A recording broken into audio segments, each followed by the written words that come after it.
extremely powerful and has unlimited uses. Yeah, definitely. And some people wind up with bombs, or worse yet, Cane of Burna. Yeah. Oh, okay. That is an incredibly lucky find in Link's chest. Yeah, no doubt. I mean, that's going to make the escape sequence like world record pace. Being able to mirror out from Zelda's cell at the end there is a real nice time saver. Yeah, exactly. I hope that both of our runners remember that that's an option, because it's sort of something that has only come up as a result of Randomizer, and you don't at all get, oh, well, you get the nice stuff and then you get the terrible stuff. Yeah, really. Maybe the worst item you can pick up from Uncle here. Yeah, this is going to make farming for bombs in Escape essentially impossible. It's an awful thing to start off the seed with. Yeah, no doubt.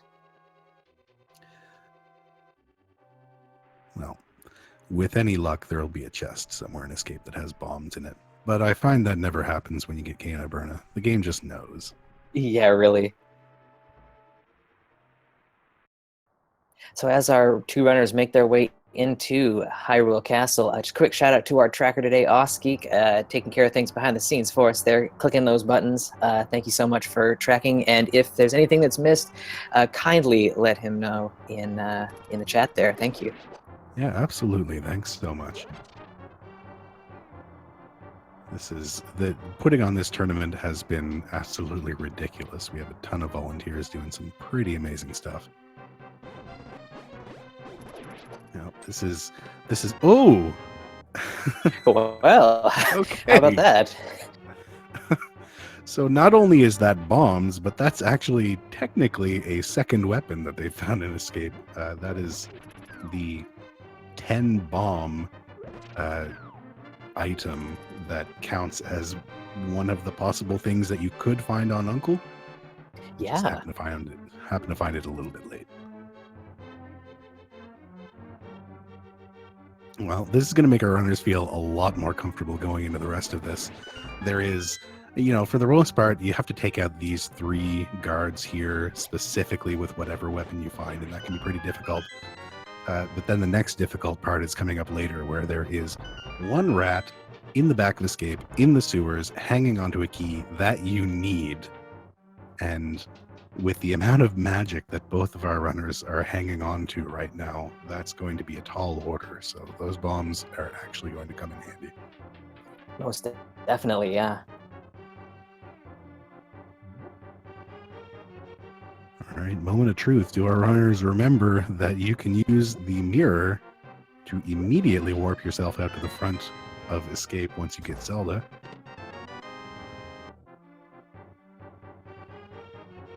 Well, okay. DarkFaIz knows the trick, and I believe Manic does not. So most likely DarkFaIz is going to be our first one getting out of the back of Escape.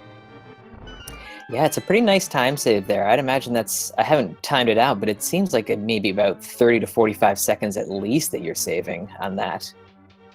Yeah, exactly. This long walk back to the top is... it's just a time sink. You're not getting any items. You're just taking Zelda upstairs.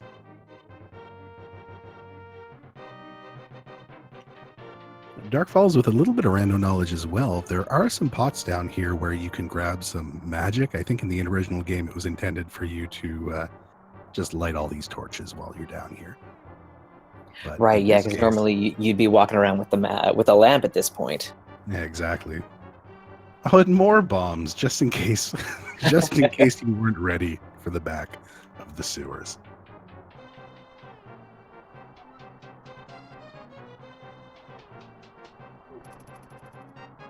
There are a few more pots back here yet, and DarkFaIz is going to grab them. You really don't want to be under magicked when you're going after this rat over here. Yeah, exactly. He can just mess around with you. So even with all those magic drops, still runs out of magic.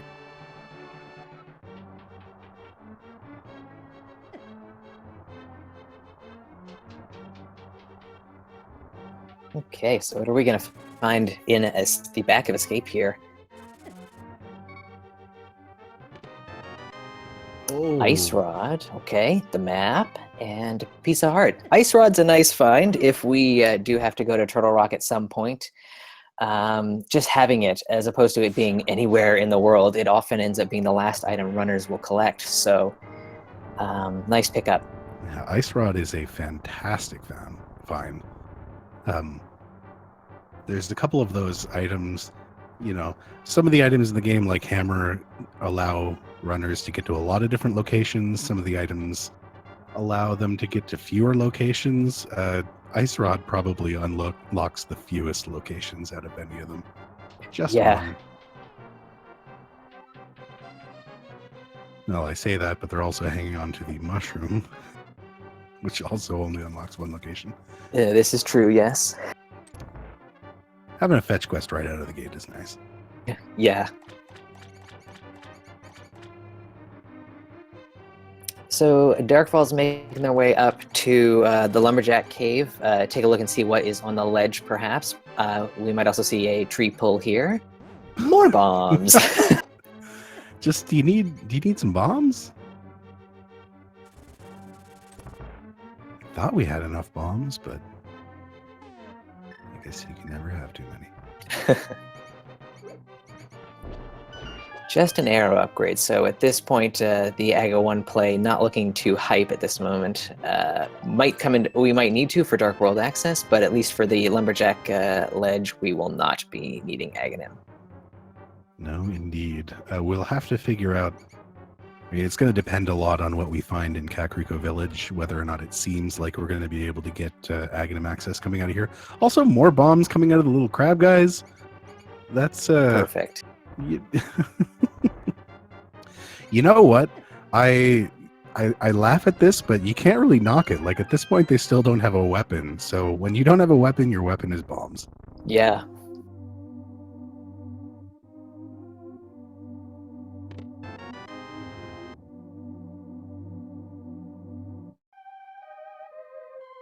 So Manic, after taking a death, unfortunately, in the escape sequence there, manages to get out the Sanctuary, going to be heading over, and is hot on the heels of Dark Falls, who just picked up the Bombos medallion in the Thieves' hideout there.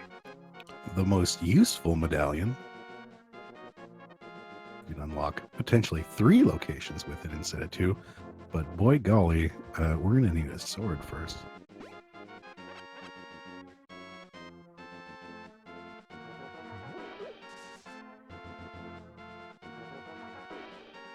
Thought for a second that Manic was going to be opting to skip the Lumberjack check, but looks like we're going to get it out of both of them.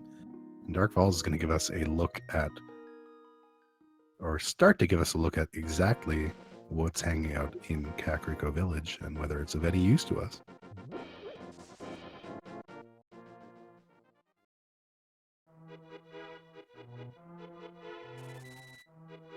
Ooh, Moon Pearl and the lamp. Okay. And more bombs. And more bombs.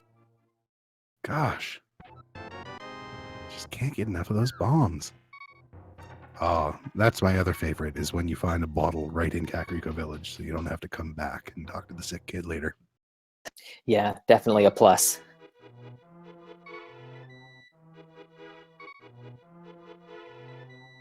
So we have something to keep us around when we're inside the Dark World. That looked like 3 regular crystals on that map check. Yeah.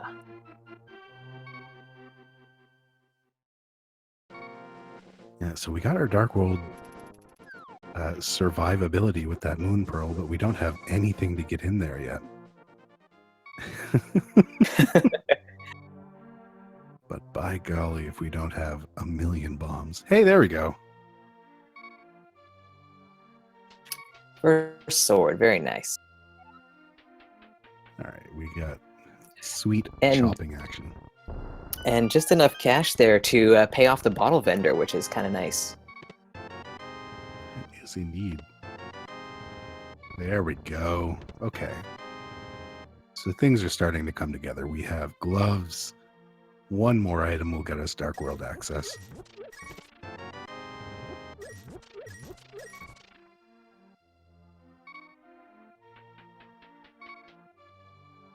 Fortunately, at this point, that one item could be an upgraded sword or a Ooh. cape. Those are definitely things I hate to see early on in a run.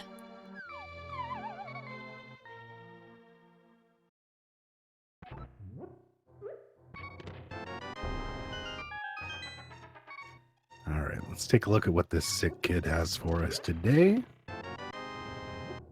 Just a quarter heart, but you know what? All they have is 3 hearts so far, so you take what you can get.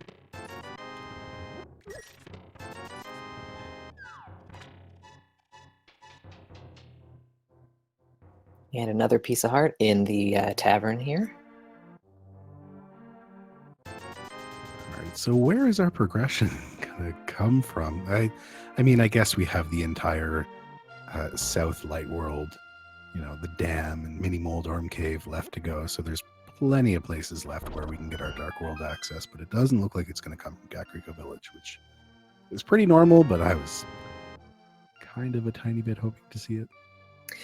Yeah, but it stands to reason that there's going to be something down in the South Shore area. If not, then we might see a play over towards Eastern Palace after that. Yeah, it disappoints me a little how often this game makes you double dip Eastern Palace just for some Dark World access. Mm-hmm.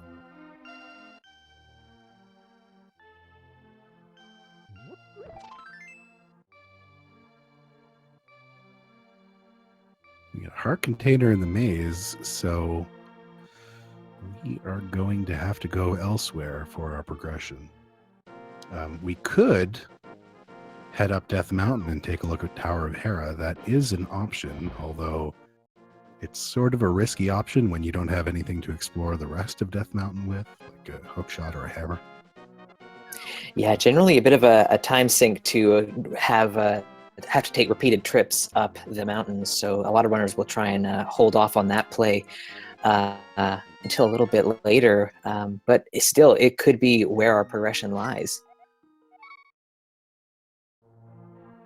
Manic decided to gamble, or not rather to gamble, heading straight into the maze game. So misses out on that heart container, so still sitting at 3. Although the fact that Dark Falls just found the blue mail over in the dam is going to mitigate that a little bit, but it is kind of terrifying running around the South Shore area with all those crabs kicking around and only 3 hearts. Yeah, those crabs, they sure pack a punch. It's weird. Yeah. It's weird that should be the enemy. It's that and the little salamanders, and they do 2 hearts of damage, and it's like, why?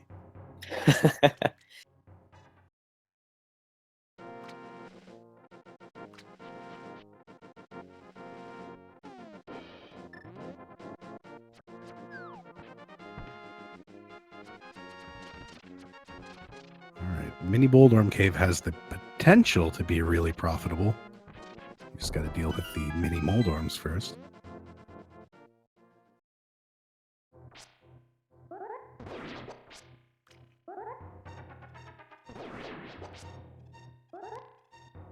Okay. Well, there's our flute. The flute doesn't actually unlock anything for us currently, but it is nice to have. It'll act as a little bit of fast travel for us for now, but until we either find some upgraded mitts, it doesn't really do anything else for us since we do have logical access up to Death Mountain. Yeah, always a nice item to find, especially when you're maybe looking at not getting boots for a little while. That quick travel is always appreciated. Yeah, a combination of flute and mirror makes this game much, much easier to run. Yeah, You don't definitely. feel so bad about your routing decisions.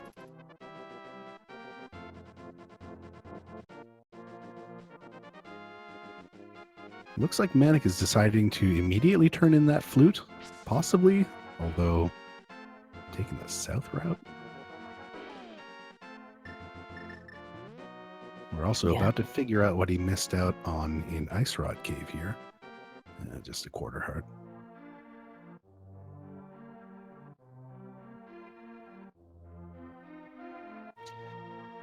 All right, Falls, where are you headed next? Probably up Death Mountain. If you're starting at Sanctuary, that would be my guess.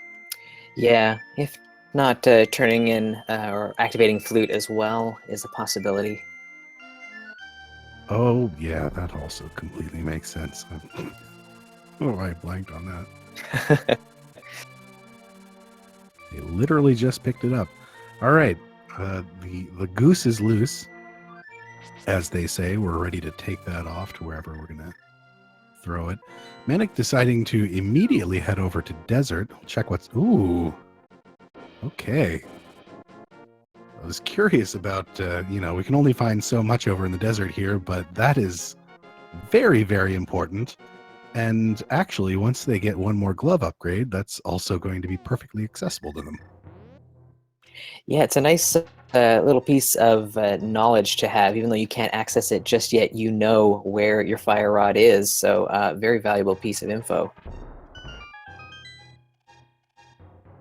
Yeah, knowledge is... All right, more bombs. Good. Knowledge is important in this game. Knowing things like that, what's on that ledge, what's on Spectacle Rock, what's in Lumberjack Cave, all that stuff, all that knowledge is incredibly important.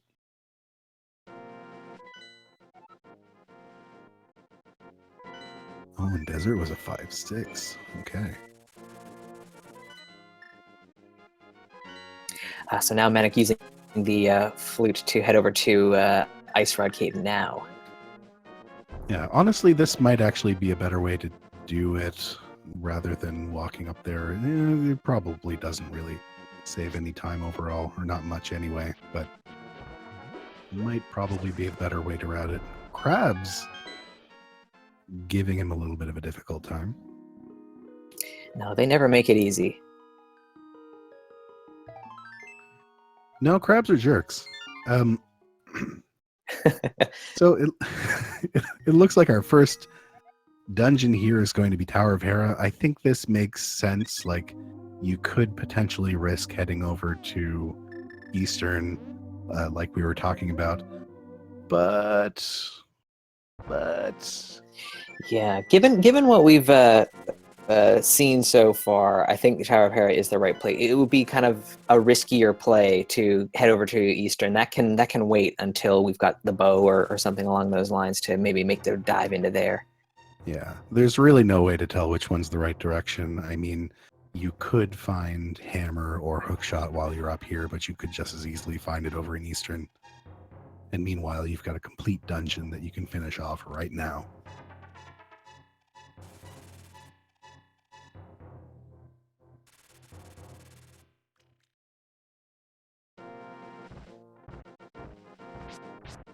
So the big question we've got heading in here to Tower of Hera is, will the basement be required, or will they have to gamble it? Or will they not have to gamble it at all because, they find both of the items on the way up? This is sort of one of those things that can make this game a tiny bit more spooky.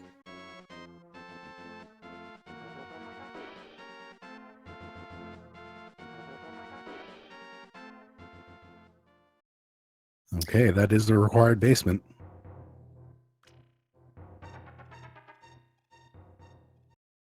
So if Dark Falls is looking to put some coffee on, now is time to do so. It's the coffee break. This is... How many tiles are there in here? 22? Same number as the number of chests in Ganon's Tower, I believe. It's a conspiracy, I'm told. So yeah, the trick to this is, while you're sitting there on top of those pegs and they're in the up position, you have constant invincibility frames, and you can just sit there, get smashed by those tiles, and not worry about it at all.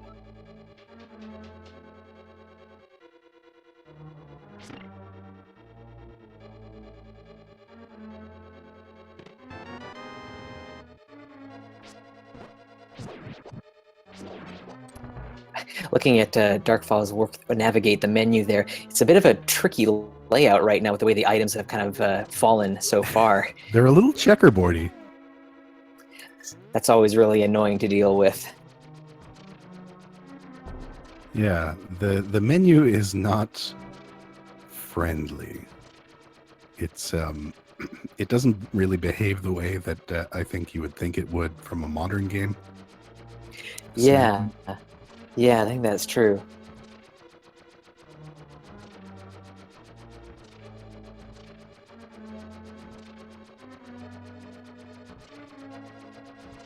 This room up here with I believe these are called beetles. I might be I think it's crazy what on I that. hear most commonly for them, yeah. Yeah, this room has a couple of different styles of tech in it as well. With the fighter sword, it's a little bit more difficult than with other swords. Typically, you want to try and help these beetles off a cliff. Yeah, yeah.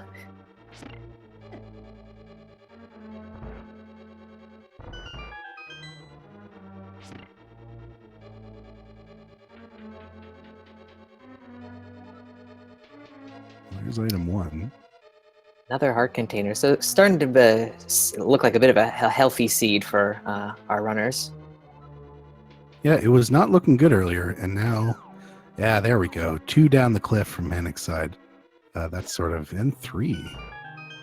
That's pretty much the style you want to do with that room when you have fighter's sword. It's sort of all you can do.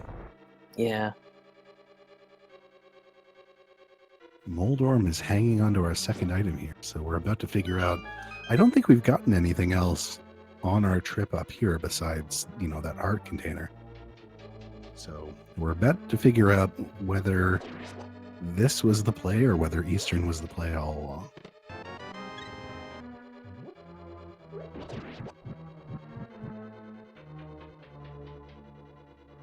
This is actually this is a tough fight. This is actually worse than you would be equipped if you were doing like a vanilla no major glitches run.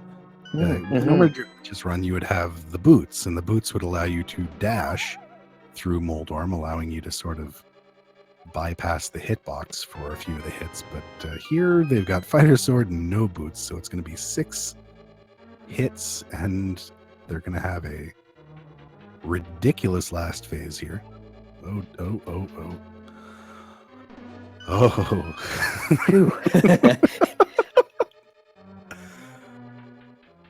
On a big 20.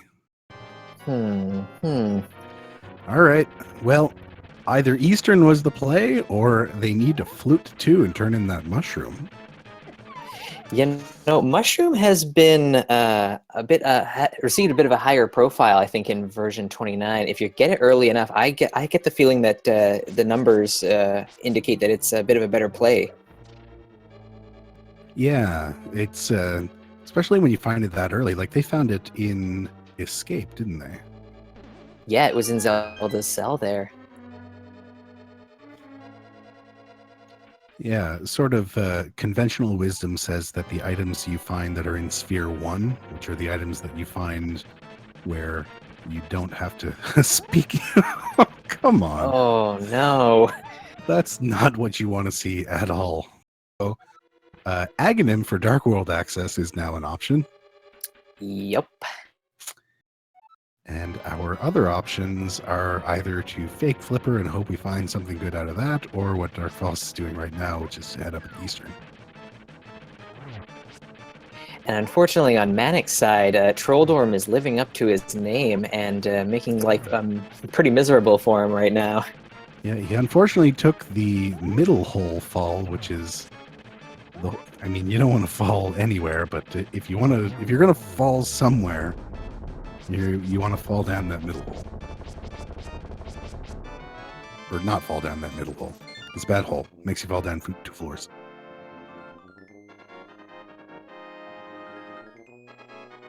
Okay, well, that's fine. I mean, we haven't done the bow yet, or the hammer, but... Oh, very nice. Okay. Eastern very well might save us from Aga. I get the feeling it's not going to save us from Aga, but... Yeah. It's at least given us some hope. Yeah. That's what this game does, is it builds up your hopes that you're doing the right thing and then just dashes them.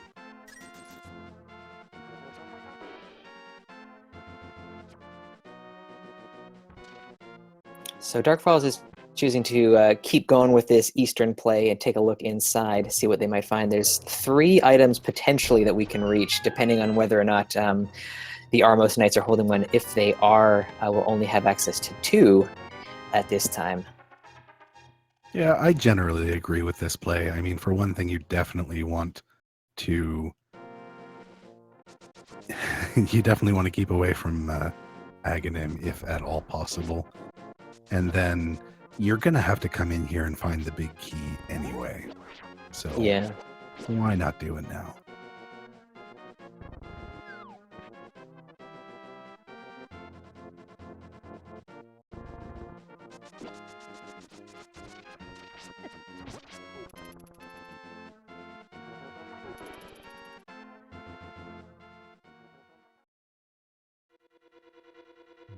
My worry is that what's in here is the hook shot. Ooh. To prep for a required double dip, as well as, you know, the trip up to East Death Mountain that yields nothing. Well, we did find that hype red boomerang, so... Yes, very hype indeed.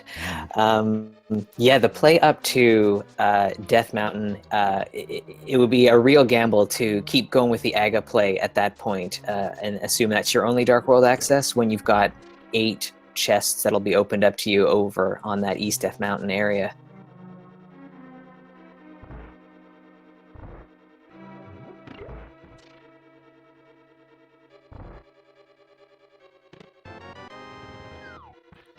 Well, just a big 20 as our second item.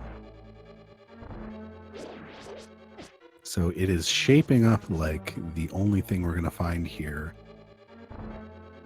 is those boots. I mean, as well as the silvers. Those are generally nice to have, but this is, I always hate this when Eastern sort of forces your hand and makes you walk all the way around to get this one other chest, the vanilla big key chest, which at this point could have our third item in it, or it could be garbage. It could be, I think at this point it would be the compass. Yeah, it could be. It's a 50-50 at this point.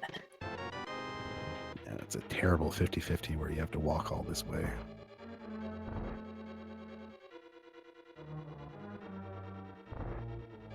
I want a quick thank you to Rope Goat. Thank you for the sub there. Yeah, I missed that.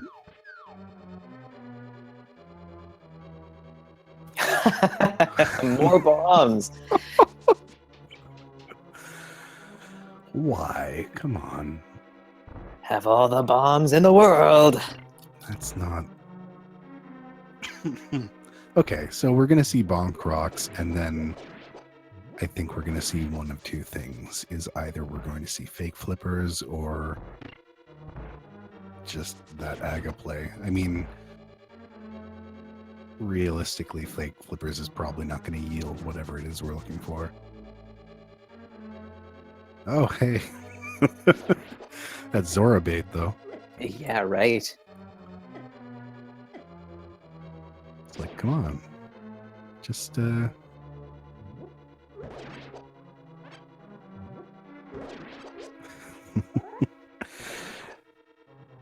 just do Houlihan. Just get a little bit more money. Yeah.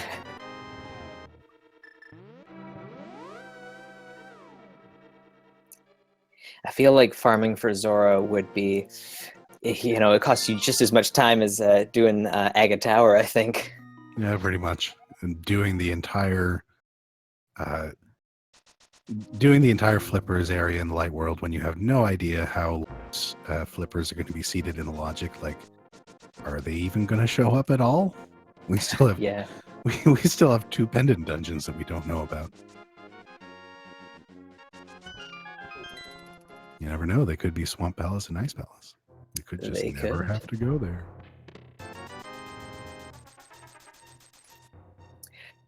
So I think at this point, we're going to see DarkFaIz maybe make the play for Aga Tower at this point. Yeah, I think that's why he's here. Yep.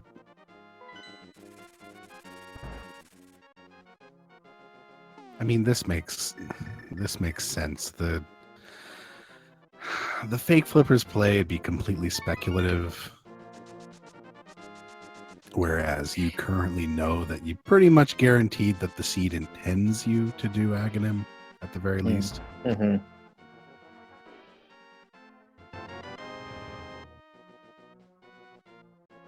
And with that cape in hand now, Manic is probably thinking that it's an Aga 1 required seed as well at this point. Yeah, I think when you have a single sword and cape, it's a much stronger indication than if you have, 2 swords. Looks like we're going to see this split here. Yeah, I think we will. So this could be big if Manic can get that fake flipper just... There he goes. Okay. So there is a chance, however slight, that this move here could save Manic from the Dark World. It really depends on, because right now in the Dark World, they pretty much can't go anywhere. They can go to Catfish, they can go to Pyramid, and they can make their way into Palace of Darkness, which is pendant and probably the most likely location, given, that they have the lamp. Yeah, yeah. How much stuff is in there. But.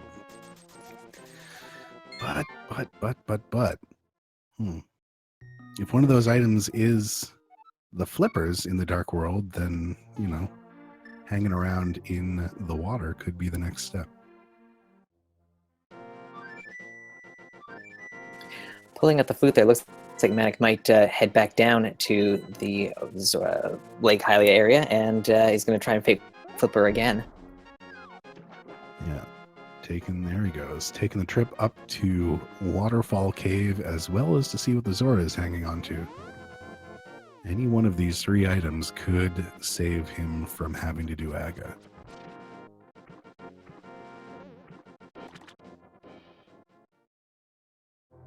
If Zora has something, I would be really, really amused. Yeah. Of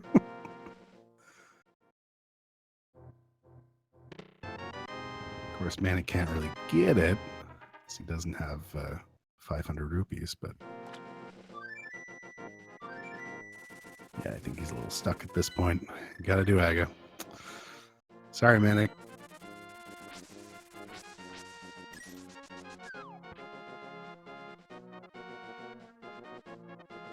With only a fighter sword in hand, DarkFaIz is opting for some Bombo strats here, which, why not? You've got it. It takes care of those guys in one hit, so why not at all?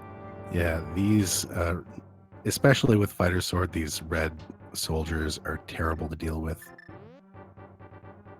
If you can sort of get them good enough with an early pattern, you can take them out pretty easily with the pots, but once they're alerted, it's not that easy.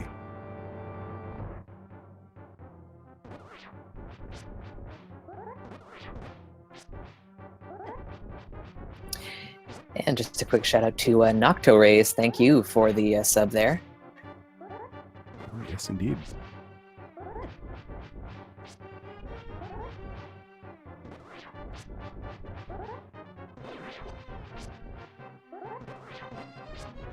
All right, time to play the fun minigame of how many blue balls is Aghanim going to throw today? I'm hoping he kind of goes easy on our runners and maybe only 2 today. Yeah, I'm going to one-up it to 3. I see a lot of 3s lately.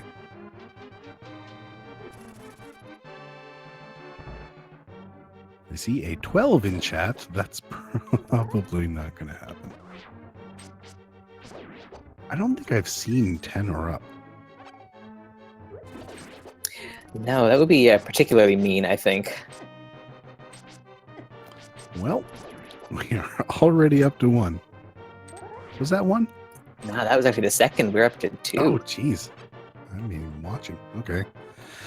Well, 15's off the table.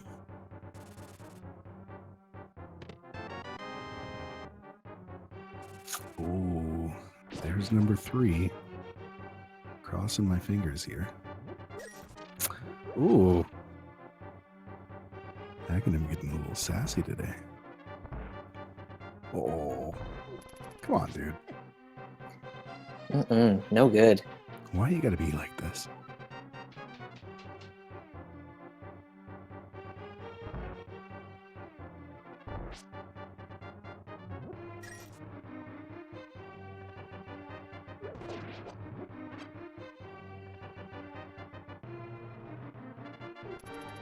He's got it. Nice. The last frame crash on the wall. Nice sprite there. Okay, so moment of truth. What is hanging out on that pyramid?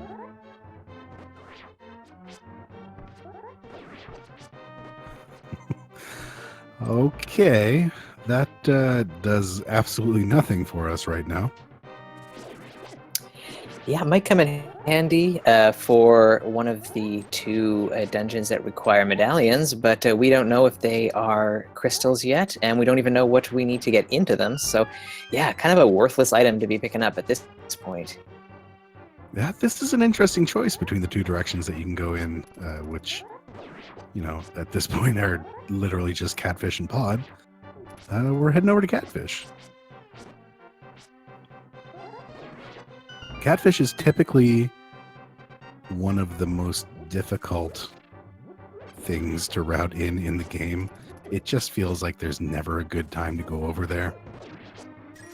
Yeah, your best bet is trying to loop it in with some light world stuff as well, doing Zora checks and waterfall checks as well. But yeah, not a lot of fun. No. Plus, you have to sit there while he wakes up.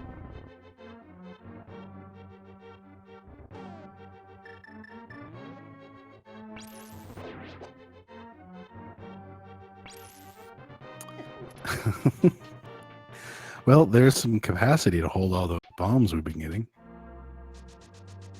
Good times, good times. So looks like there's going to be something in Palace of Darkness, which we already know is our green pendant. So it's not a fun dungeon to have to go into, but there's a lot of opportunities to pick up items there. So good. Honestly, at this point, if there's nothing in Palace of Darkness, it has to be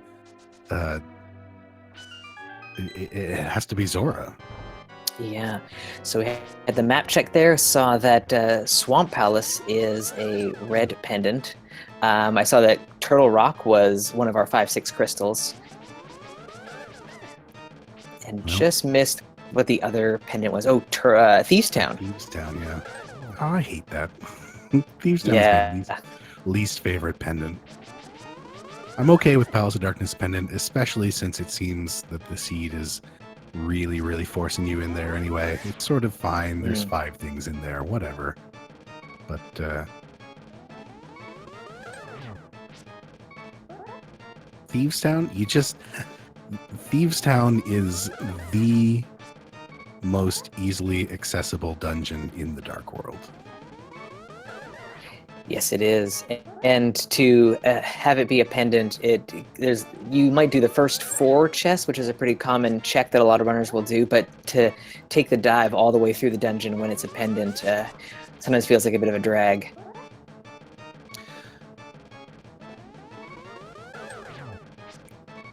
You don't have a key, Darkballs.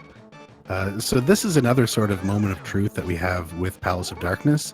Is this first chest that's here is going to determine whether or not we can actually get into the rest of Palace of Darkness. Or logically anyway. I mean, I don't think either of them have potions anyway to do the glitch, but what do we got? Okay. I guess we're heading into the rest of Palace of Darkness. Yep, let's see what we can find. Yeah, if that was anything other than a small key, then we wouldn't be this door right here, and we wouldn't be able to explore the rest of Palace of Darkness.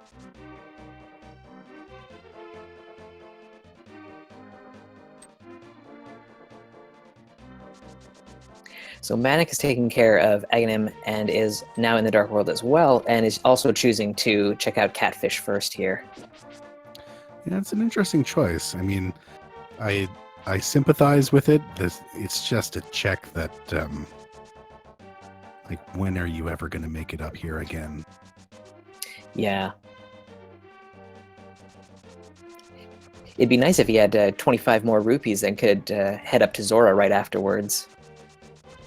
Yeah, unfortunately. Well, it'd be really nice if Catfish actually gave some money, but not in this case. I don't think we've seen the stun prize either. Neither of them have thrown that boomerang at an enemy and seen what comes out afterwards.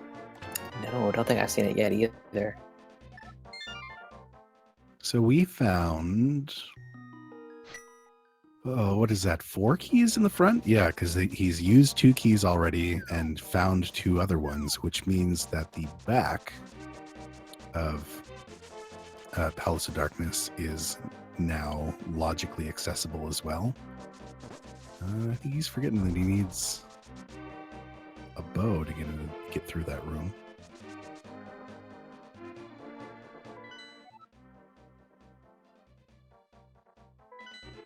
So with the Catfish play taken care of, Manic is also going to be joining DarkFaIz here in Palace of Darkness. Yeah. Whatever we find here is going to determine whether or not the seed continues to be sort of as linear as it has so far, or whether we get to see a big divergence between these runners. It'd be, for divergence purposes, it'd be interesting to see like the Titan's Myths show up, or like multiple items perhaps, but it's always possible that we might just get one. I'm thinking maybe we could get the hammer out of this. Yeah, exactly. Vanilla hammer seems most likely, I guess. Yeah. Ooh. Oh. Okay. Well, that's 1 point towards linearity. Yep.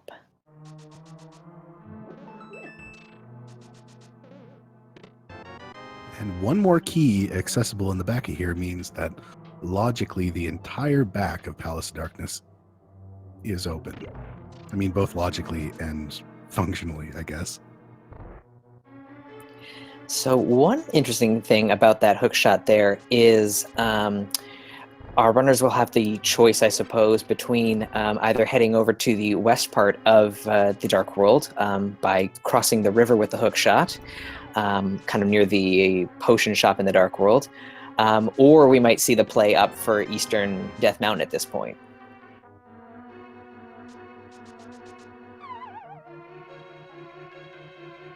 Yeah, personally, well, I guess we'll see what our runners do, but personally, I don't think Death Mountain is the correct play. In that case, I think the right play, even though Thieves Town is a pendant, I think really the right way is to make that sweep sort of all the way around the north of the Dark World, all the way around, ending with Hype Cave. Yeah, I think I agree with that. It's just there's more stuff there. Plus, if you take that up to Death Mountain right now, you're going to get 7 or 8. You're going to get 8 items, and you could get really lucky and have one of those be the Titan's Myths, but the likelihood's pretty low right now.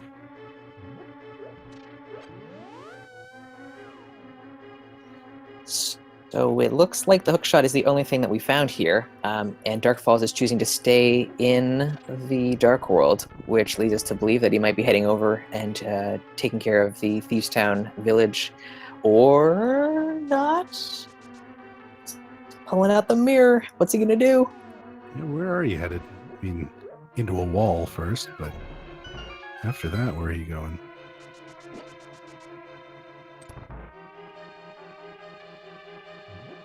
Where are you going? Oh, you are going up to Death Mountain. Okay. Well, this is a bit of a gamble, but Could pay off. I feel like the hook shot is one of those items where the first thing that you think of is crossing this bridge over to East Death. And the second thing you think of is that it gives you access to the western part of the Dark World. So with that in mind, a lot of runners will think, oh, okay, now I have access to East Death Mountain. That's got to be the thing that I have to do now. It is especially tough when you got 8 items up here and you're still looking for a ton of stuff. Mm-hmm. But routing-wise, it's like we were talking about earlier. Trips up Death Mountain are really, really unsavory. They are huge time sinks. Yeah, and there could be something up here that is like sort of progression, but there could also be something in Village of Outcasts that is equally as useful, and we might see this is a place where we might see our runs like diverge significantly if Manic chooses to go for Village of Outcasts first.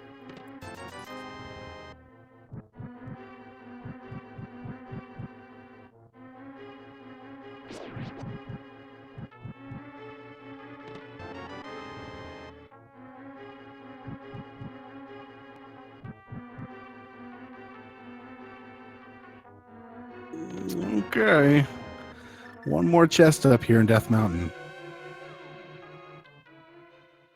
I mean, that's accessible anyway. We can also check what's on the floating island, but unless there's something amazing in Spiral Cave, then the rest of Dark World really is the play.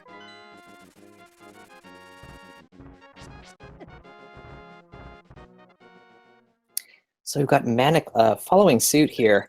You know, I don't blame either runner for making this play. As I was saying, like that is the location that you immediately think of when it comes to hookshot locations. Is, oh, I can get over to East Death. But as we're seeing, not a whole lot of value up here. Yeah, I think like as far as sort of item density goes, I mean, item density is not always the answer to figure out where things are. But in this case, you've got the mirror, you've got the boots, you've got so much stuff available to you in the Western Dark World. Yep. Nothing up here.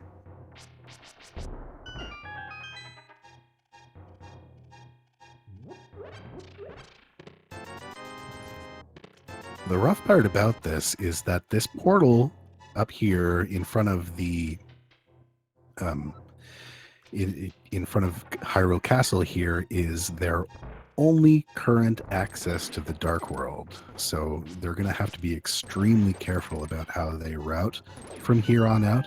If they decide to skip something, for example, if they say, Thieves Town is just a pendant, I'm going to skip it for now, and that's the wrong choice, then the trip back to Thieves Town is ridiculous. Yeah, definitely be a huge amount of time wasted.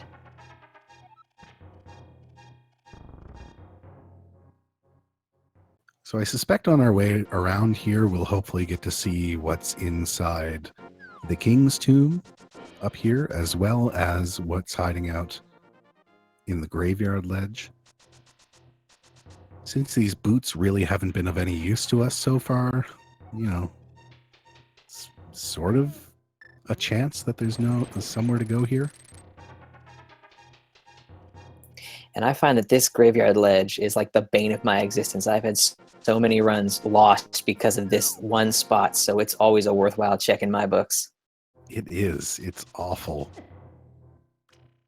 Yeah, like usually it's this. It's a 10 upgrade until it's Titan's Mitts, you know? Yeah.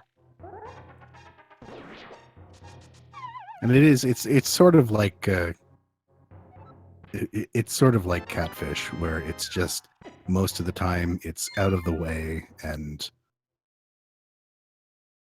it's tough.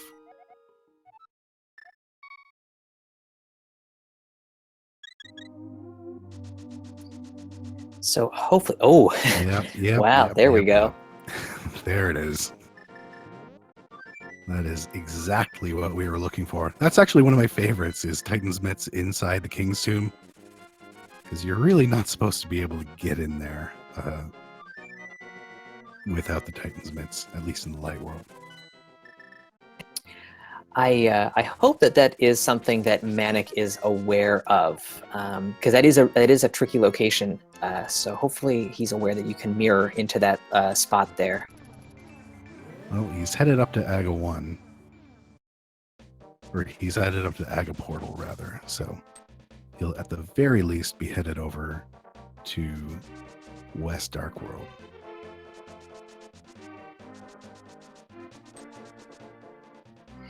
Just a piece of heart on the bumper cave ledge there, so no need to use the cape for that. We have... this is the other thing, is we know that Skull Woods is a crystal, but we also know where the fire rod is. So realistically, to beat Skull Woods, we are looking for... Actually, no, we're not looking for anything else. We have the Titan's Mitts, we have the flute, we have the mirror. Fire rod is open and available right now.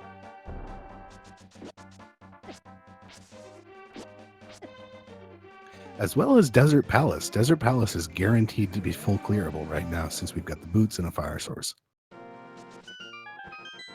And I am really glad to see that Manic does know how to get into the King's Tomb and is going to be rewarded with the Titan's Mitts here. This is fantastic. Yeah, he's going to be happy to see that. This is... You do not want that Aghanim portal to be your only access to the Dark World.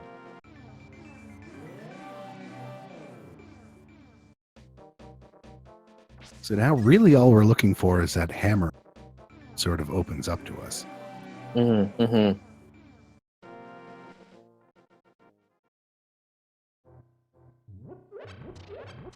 This also fortunately makes the gamble to skip Thieves Town a lot more palatable because it's with the flute and the Titan's Mitts. It's trivial to get back there.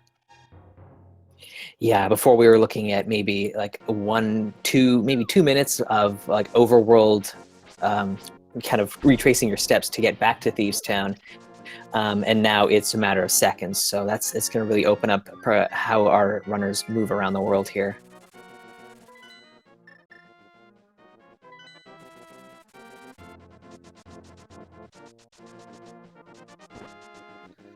This is another one that's tricky here when you have Titan's Mitts, but you don't have the hammer, so you can't do hammer pegs. If hammer winds up being a late item and there's something in hammer pegs, this is a location that I personally know I've been guilty of forgetting before. Mm-hmm.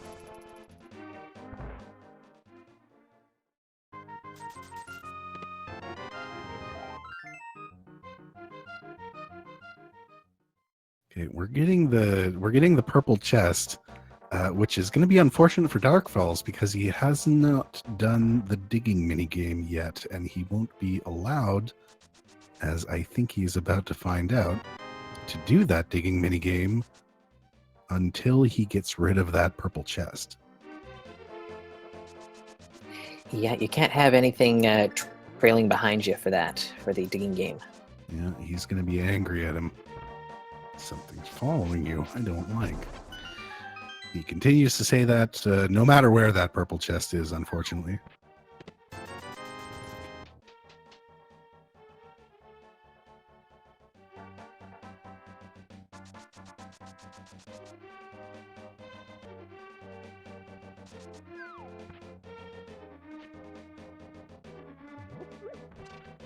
So as DarkFaIz leaves the digging game behind, Manic is actually going to take care of it right now. So we'll get a peek at what DarkFaIz has just passed up.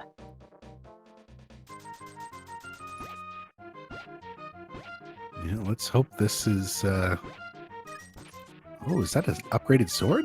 It was. Stumpy was holding the Master Sword. Oh, Ooh. no. Oh, no. That's available. Yeah.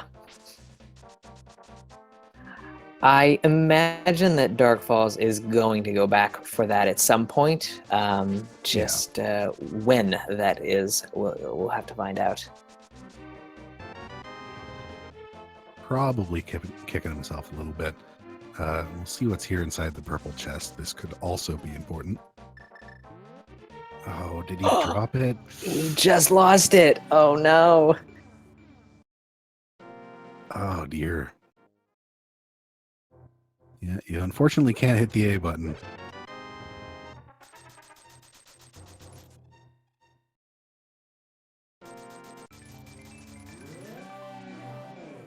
All right, Well, with that- this, maybe he'll revisit the digging game before he decides to take the chest again. yeah, that would be good.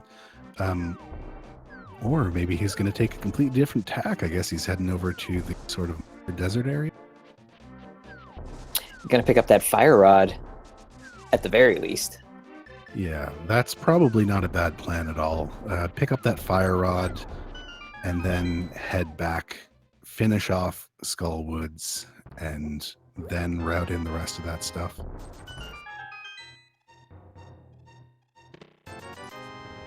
We get our height cave check, which is 3/4 vanilla. Ugh. Oh, gross. No, thank you, Hype Cave. Quake on Mire. So we do have access to that. We just can't finish it without that red cane, which is unfortunately very often sitting right there inside Misery Mire. Mm-hmm. Yeah, I don't blame you. Full heart container, go pick that up. You don't. The time it takes to get that full heart container is worth it to not have time taken from dying and having to come back to somewhere. Definitely. All right, so we're going to get our desert play. We're going to get our fire rod pickup as well.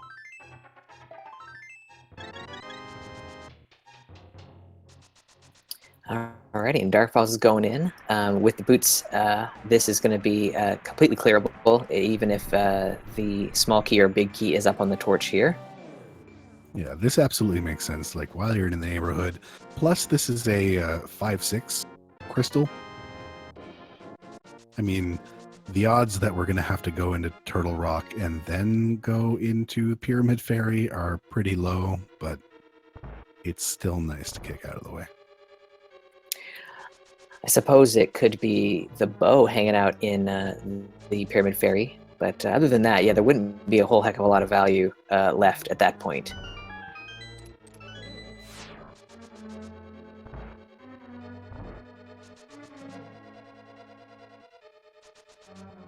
We're at 0 out of 2 items in here.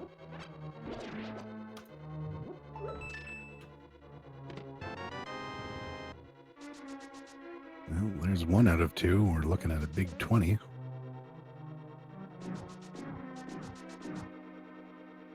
And either something's on the big chest or something is hanging on Landmos himself.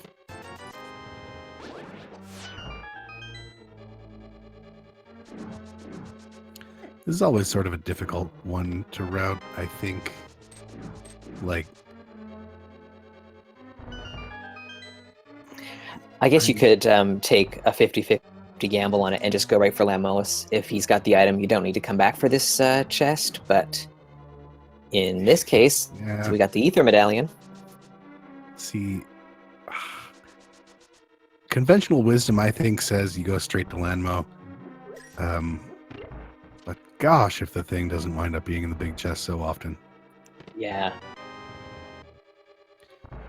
So we've got no concerns about whatever the pendant or whatever the medallion requirement is for Turtle Rock, now that we've picked up all 3 of them.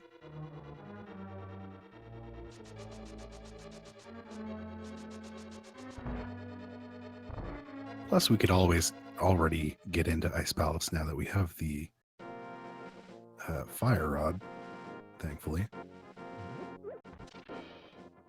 Manic is hot on the tail of Dark Falls, heading into the back of Desert here.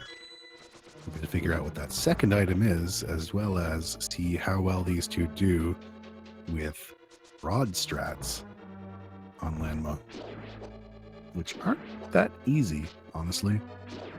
No, you really got to line it up just right.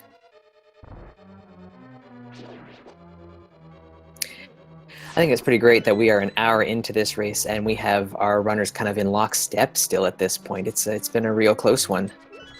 Yeah, they've made a lot of the same decisions, whether those decisions be right or bad, you know, including going up to Death Mountain, skipping Thieves Town. We are really not that many items away from go mode. We need those flippers, we need that hammer, we need that bow, and we need a red cane. And that's pretty much it.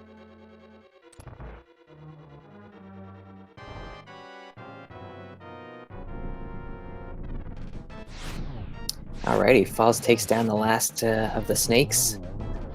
Just the map, but a crystal. Manic is out of magic right now, so this is sort of the tough way.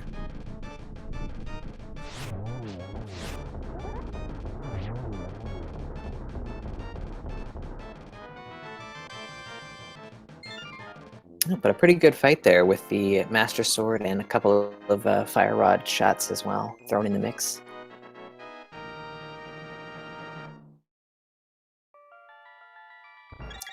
So I'm guessing that Falls is going to head right into Skull Woods at this point, seeing as it is a crystal, and we haven't checked it out at all yet. And with the Fire Rod in hand, we'll be full clearing this. Yeah, this makes sense. You got tons of health. You've got a Master Sword. If you feel comfortable doing this, just head in and take it out.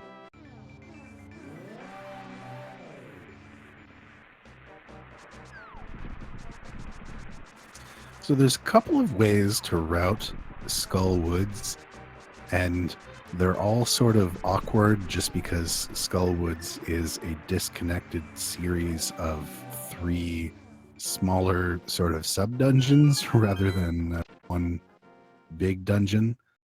And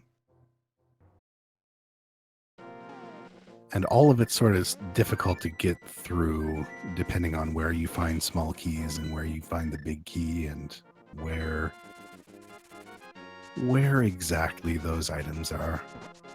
Yeah, this is a pretty nice layout so far of the keys. To get the small key in that first chest there, and then the big key in the next one sets up nicely for this little bomb jump over to the big chest. Shoutouts to Wild One, by the way, for that subscription. Thanks so much. I don't know if I missed any other ones. I think, oh yeah, Big Dunker resubscribed for an entire year. Dang.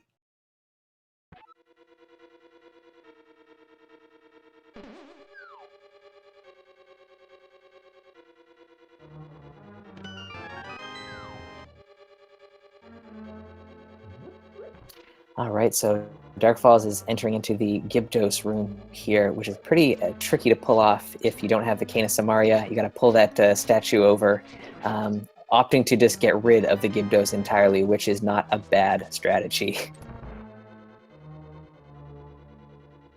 Yeah, without that red cane, this room can be really, really awkward. Kind of dance around the Gibdos, and they get a little stuck sometimes, and it's pretty awkward. Well, there's our first item. It's garbage. I think Manic picked up 10 arrows over here on the in this part of the dungeon, so I think that's both items accounted for. Oh, that is.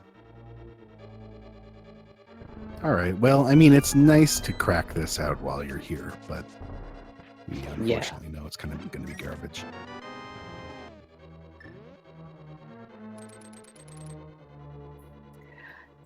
This is kind of interesting. I'm thinking that now is the time that you want to be heading up to Death Mountain with the Titan's Mitts in hand. We've got the Hookshot Cave and Super Bunny Cave available now. And seeing as we haven't really seen too much down here in the main part of the Dark World, I'm thinking there's got to be something up that way. Looks like Dark Falls missed out on that spare key right before you exit the second section here. So it has to opt to pick up that third key, sort of in that awkward area under the bridge. That is a little bit annoying. Curious if Manic's going to remember that that's there.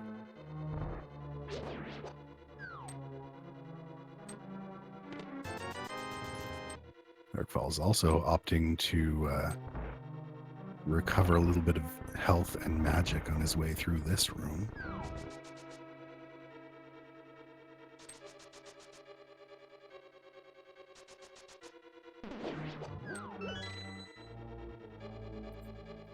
Opting to take these Gibdos out as well. Darkfalls is going to spend a little bit of time. These guys take a lot of hits, so yeah, but not a bad idea. You don't want them getting in your way, and you want to try and save as much magic as possible for the Mothula fight. Yeah, it's true.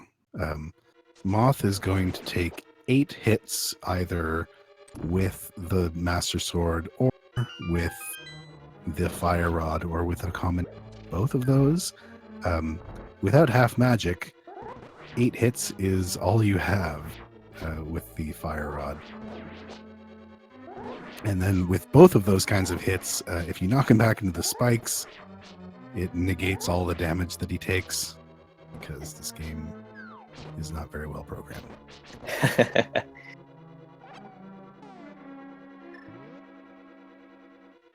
Ooh, and Manic there getting kind of a clutch full magic drop there.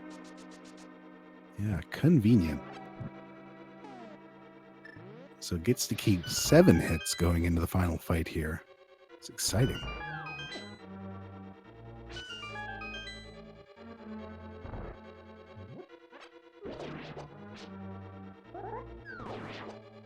Oh, that's right. You do get that last, you know, if you route this the right way, or if you go through that room the right way, you do get that last magic pot heading to the Small final pot room. there, yeah. All right, this is the tough part. Yeah, Manic entering this fight in a little bit better shape than Darkfalls. Unfortunately, Darkfalls in with a little bit less health. Ooh, and takes the death, unfortunately. Ouch.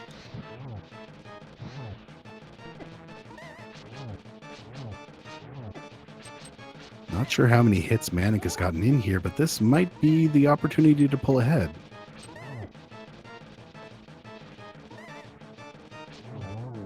And he gets it.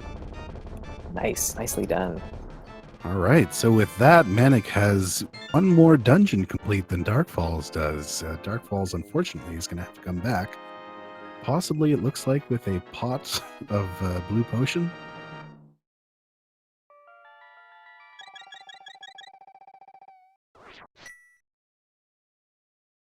Yeah, that appears to be the call here. Yeah, I mean, I don't blame him. It's a ridiculous fight. There's just spikes running at you from all directions, and gosh, those moth beams do a lot of damage for no apparent reason. Yeah, even with blue mail, it still is a pretty tough fight. Yeah, it's a heart apiece plus a heart apiece from the spikes. It's just chaos.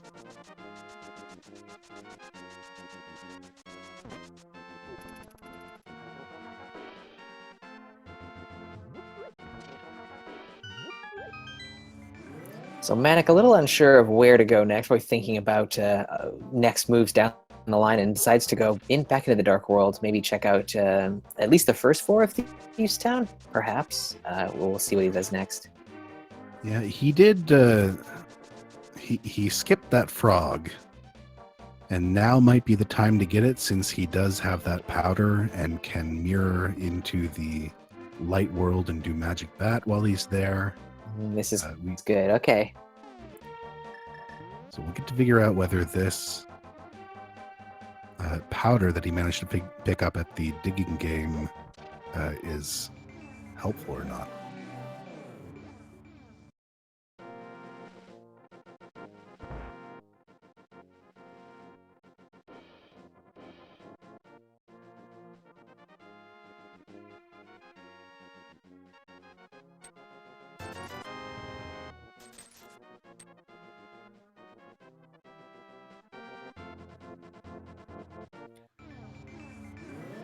All right, Manic. Bring us into that well.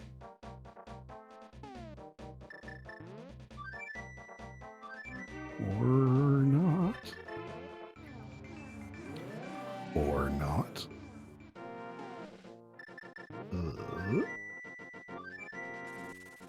Okay. Well, I The, guess we're missing that for now. the mystery of the Batcave. I am deeply curious. So, I mean, what do we got at this point? We've got Thieves Town. We can get into Misery Mire. Whether or not that's a useful thing to do is an entirely different story. Now, where is he headed? He's doing the Dark Death Mountain stuff. Oh, that's right. Option 3. I mean, while you're up here, it's nice. You get to check whatever medallion required for Turtle Rock. Yeah. Although we do already have all 3 of the medallions. It's not the best information available to you, but it is there.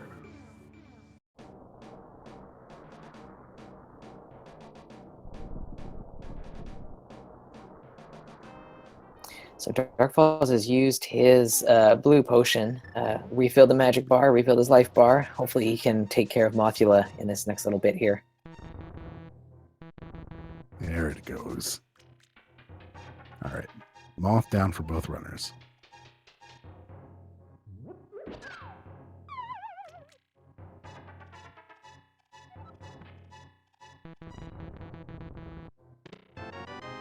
Ooh, red mail. And adding to our never-ending heap of bombs. 33 bombs. What kind of a seed is this? You are never going to use that many bombs in this game. I shouldn't say that. Game can throw you at a forced bomb landmass. So...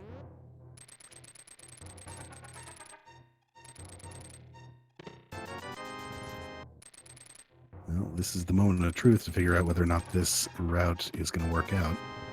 Red cane would be very nice to find here.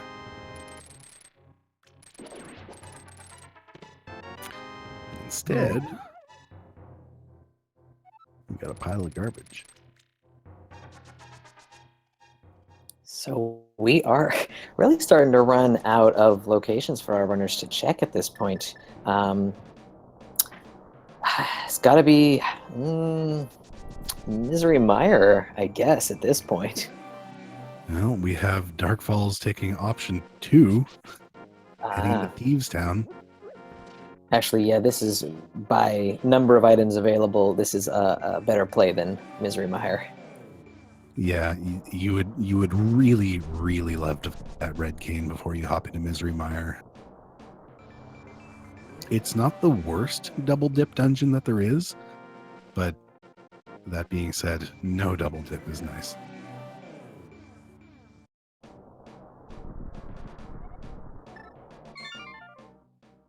And as chat is pointing out, we still have not seen what Zora is holding today, and both of our runners have enough cash now to pay off the fish at this point. Yeah, it was initially pretty poor, but I think with 1,230 rupees, we finally amassed enough to do that. Curious where Manic's headed off to.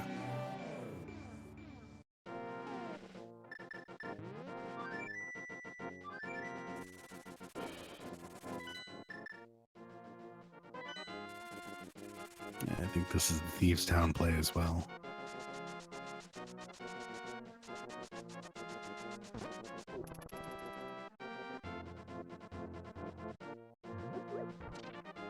Alright, well, whatever we find here is going to have to be in the back, because that Thieves Town lobby was hot garbage. Yeah, there was a whole lot of nothing. Yeah, love when you find your both the compass and the map in the lobby of Thieves Town. And hey, we are getting our Batcave check. Oh, This no. this could be really interesting because DarkFaIz has still not picked up the powder from the race game or the digging game at this point. Yeah, it's true. If you don't route it in that early, it's a little bit difficult to remember that that stuff is down there. Let's see what we got.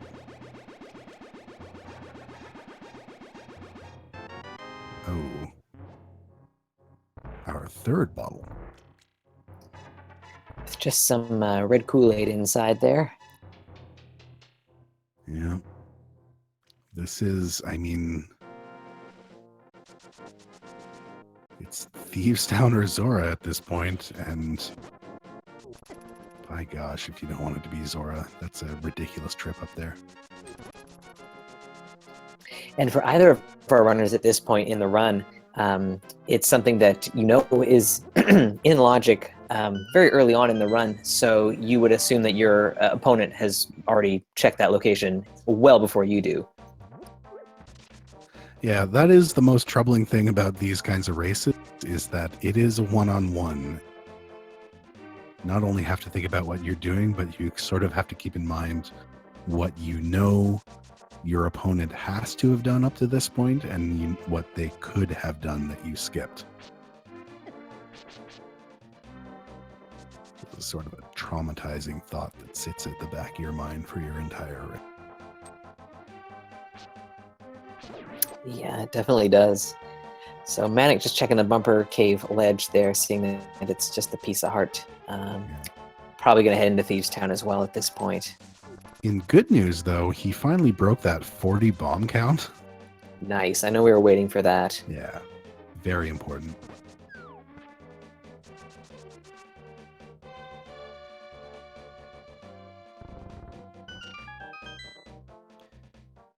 Okay, so at the very, very least, the nice thing about this Thieves Town is that the small key in here was locked inside the big chest, so we're not going to need hammer to full clear this place. That is a relief for sure.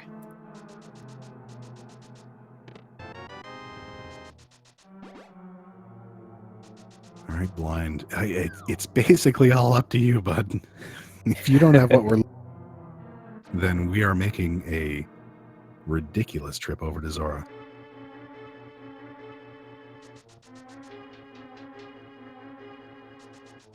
Yeah, do that last phase with that cane.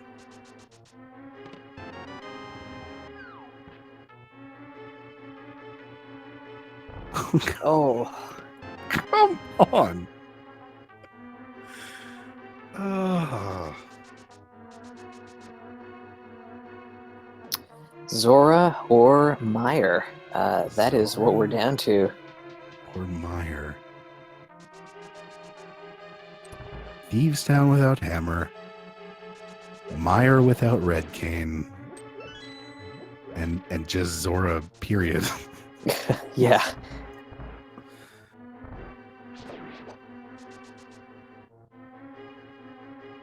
You're going to take that purple chest down again. You're going to not be able to... Well, I guess he's going to flute right over there. That's fine.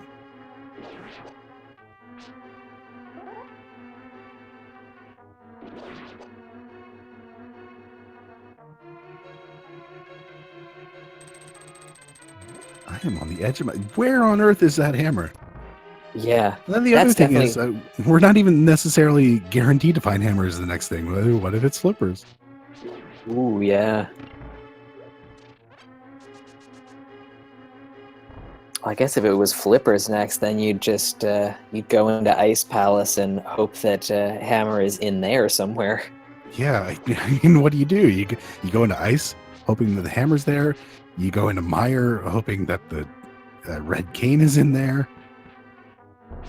This at some point, I think we're gonna dive into a dungeon that has what we need inside it, and wind up double dipping it. Yeah, maybe not. But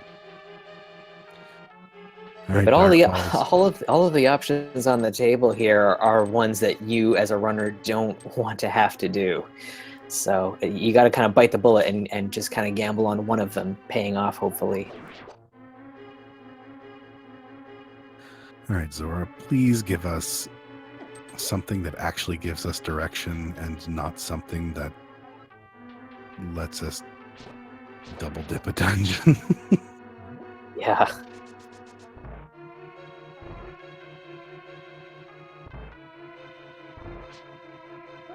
Bow would be nice. We've already found everything out of Eastern, but we know there's some stuff left in Pod.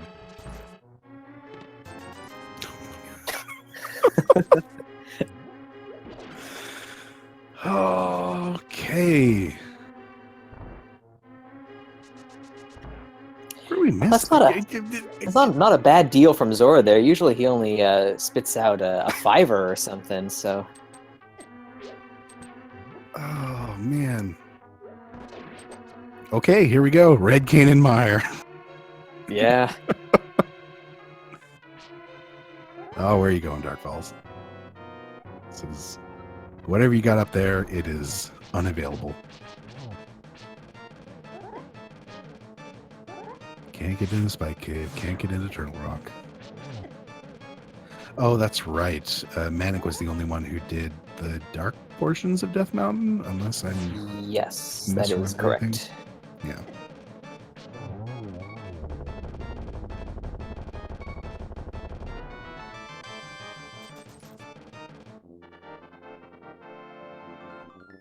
This is just rough. Mm-hmm, no doubt. Like, I hate...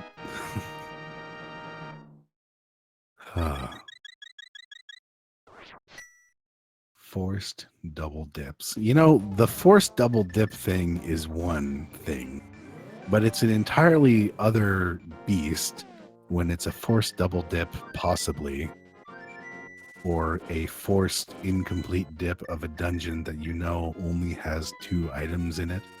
And you gotta hope that one of those items is what you're looking for.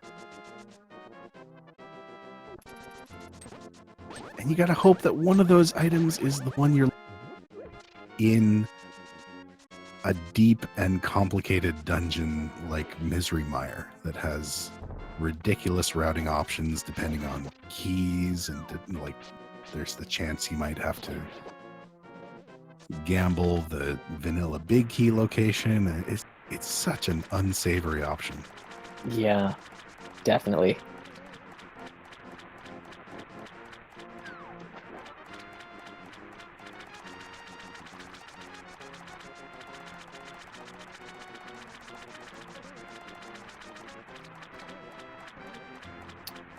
So very soon we're going to have our runners running out of locations at about the same time here, and are probably going to have to do the mire almost simultaneously. Yeah, it's pretty much all that's left. Gosh, thanks for the cash back, bud.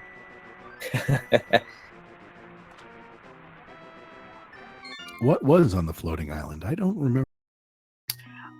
I feel like it was an arrow upgrade, but I don't think that DarkFaIz mirrored over to see what it was beforehand. So I was kind of doing a bit of a blind check here on this one.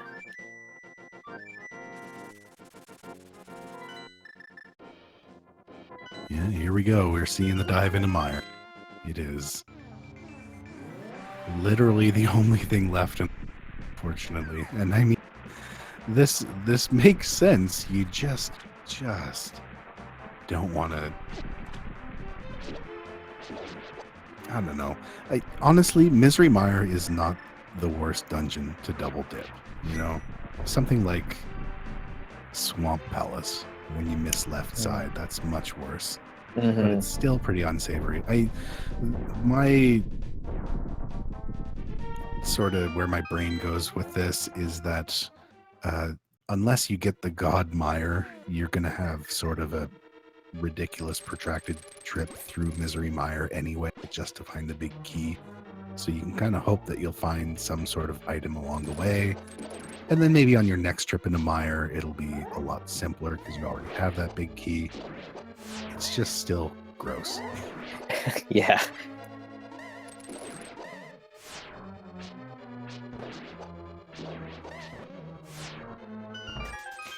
And what I'm feeling is that this is going to be likely a required double dip of mire, because if we find the cane in here, it doesn't really help us too much, other than it wouldn't give us access to Turtle Rock because we don't have the hammer.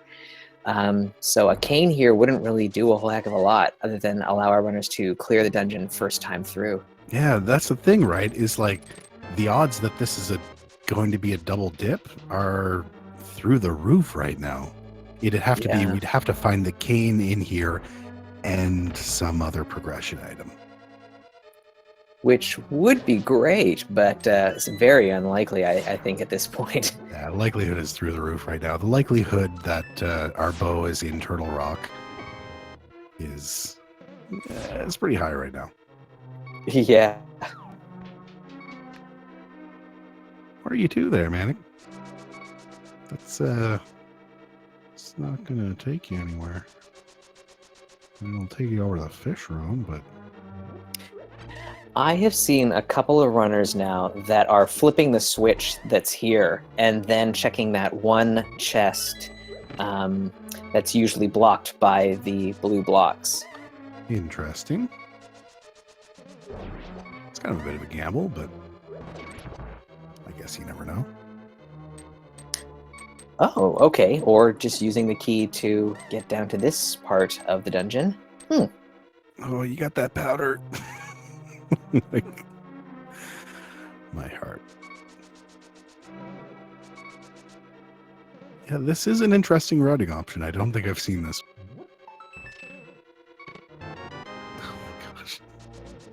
All those keys. So yeah, now having found those 3 keys, the odds that there is something back here, especially on the vanilla big key location, is sort of through the roof now. Don't get hit by those tiles, or they're not even listening to me.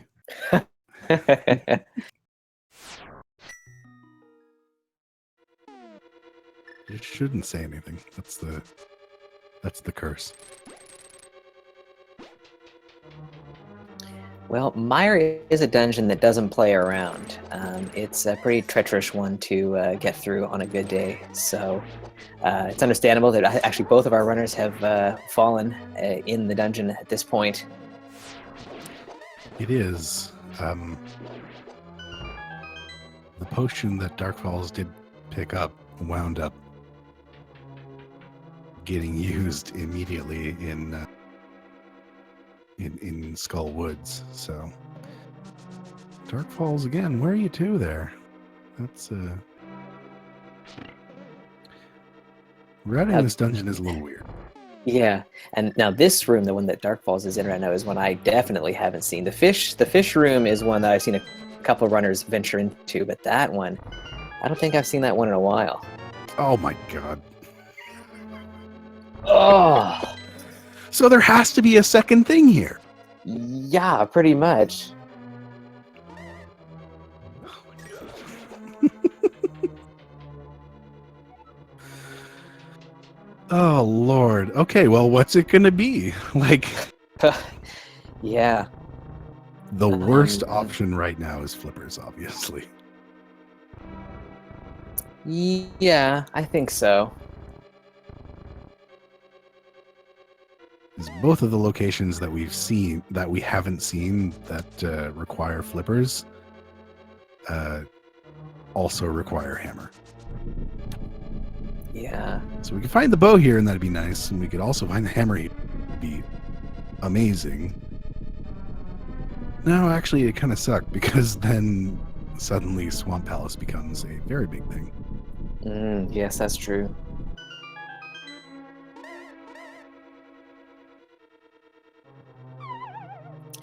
It'd be pretty mean if we don't pick up the hammer here, and we're looking at like that first chest in Swamp Palace as having the hammer or some other progression. Or it's got to be a dive into Ice Palace, which is also not fun without the hammer. No.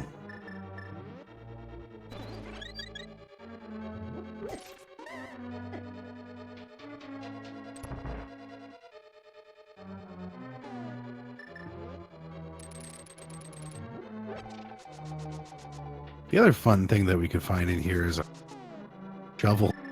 Or the book. Let's not go too crazy. Yeah, please. It's bad enough as it is. Yeah. So it sounds like Cold Stare has something, and this is going to be a forced bowless, master sword, hammerless, did I say Cold Stare? Vitreous. Yeah, I was gonna correct you, but then I thought I'd let it slide. They're both big things that are full of eyes. Hmm.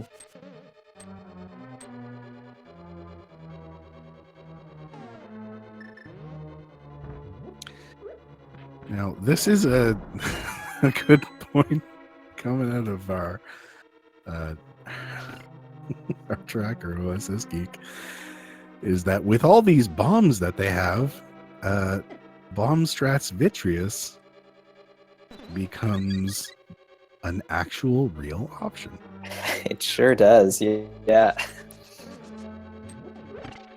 So this is what the seed has been leading up to with all of the very generous bomb drops. Is it was preparing us for this bomb Exactly. strat midi fight.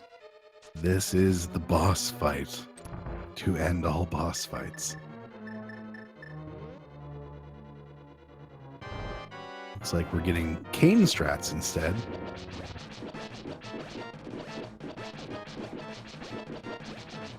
Guess we're just gonna face tank these things from the front.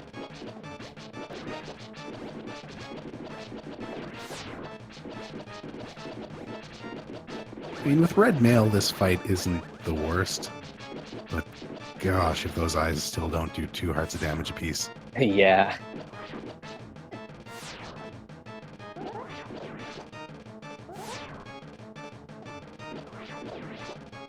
Okay. At least through the worst of it. Also, over on Darkfall's side, I have noticed the stun prize is fairies? That's a very generous stun prize. Yeah.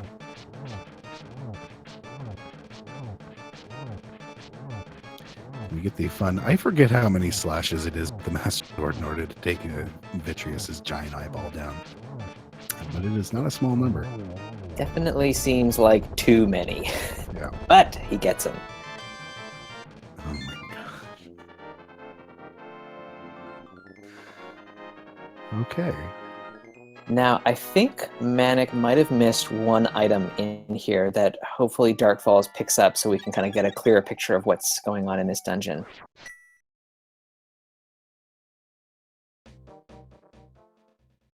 Yeah, I also missed whatever it is, unless Dark Falls is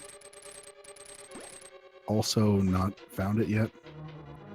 No, it's that one little chest near the big chest. So this is that strat you're talking about. Come up here, turn the switch. Yeah, and then go back all the way over. Yeah. I hope this isn't the bow, because that would be incredibly disappointing. Yeah.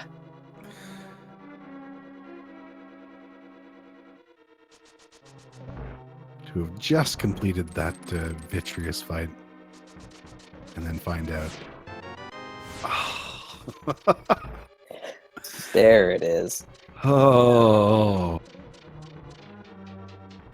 The hunt for the hammer is over.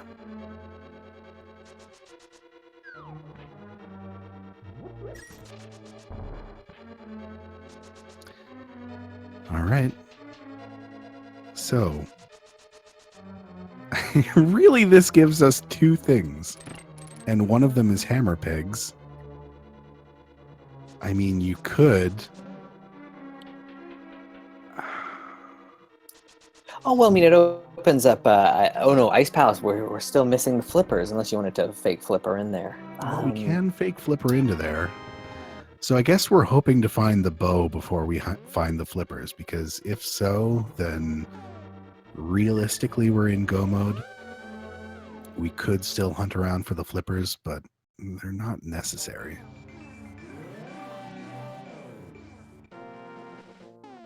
Yeah, I guess what we're looking at is hammer pegs, I think, at this point. Yes, indeed. And as some people in chat are pointing out, the Spike Cave, which is likely what Manic is checking out here. Or maybe he's going to go straight to Turtle Rock.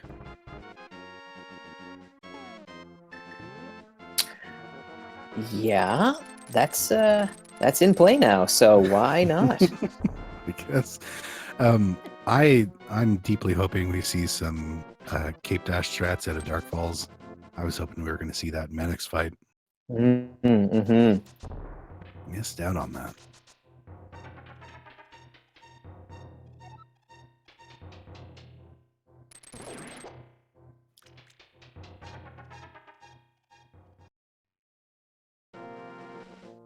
There we go. Keep dashing. All right. This is the other nice thing is, as awkward as it might be, you got that hammer, and that hammer does a ton of damage to these things. I'm so bad with the hammer's hitbox, though, that I wouldn't trust myself in this fight with the hammer. I'd probably start throwing bombs.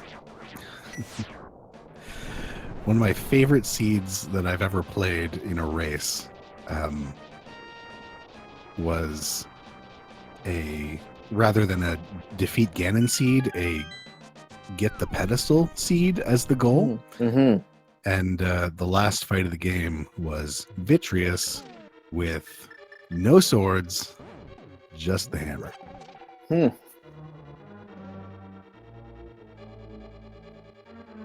That's particularly brutal. Yeah, there are a lot of. Speaking of particularly brutal, that's another fall, unfortunately, to Vitreous. It's a brutal fight, and there's like 5 or 6 different ways to fight it, and it's all. I mean, unless you've got that bow, it's all terrible. Mm-hmm.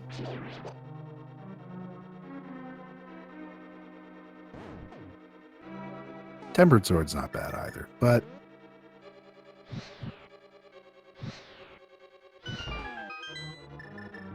So it looks like Dark Falls is choosing to load up on potions again and head back down to Vitreous. yes, indeed. We haven't seen anything in Turtle Rock yet. I believe that first item was the big key, so still waiting for the value in here.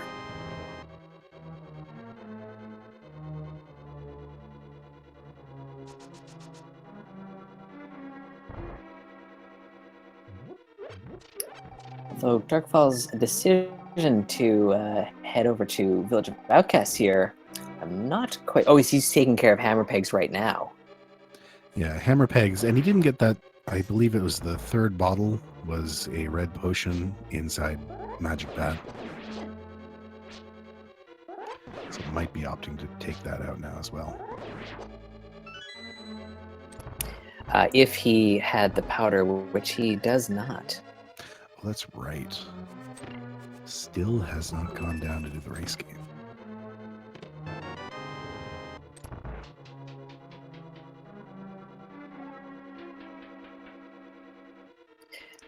Let's see what's in here. Oh, That's pretty nice. well.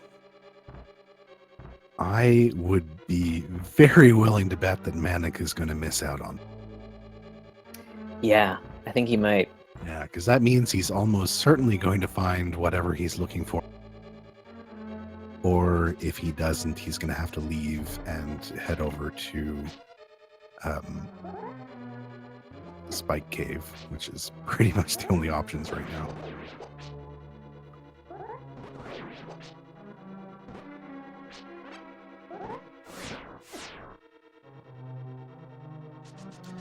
I'll come back, Pookie.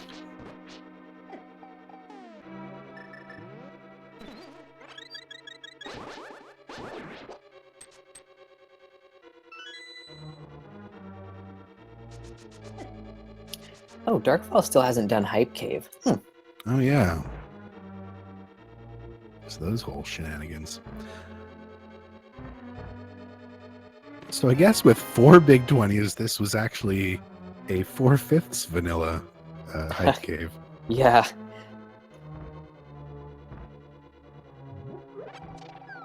Nope, no hype whatsoever.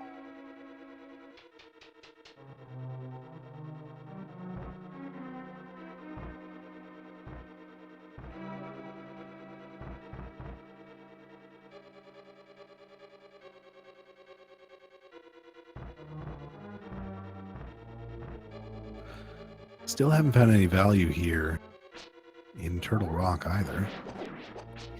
Yeah, nothing yet, but there are still quite a few item locations in the dungeons, so not all hope is lost. I mean, given the fact that they've been given all these potions and all these safety items, Laser Bridge is looking pretty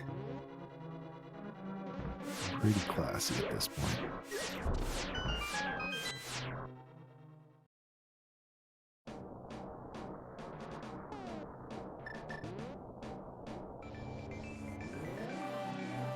So Manic's going to check the Mimic Cave here for us.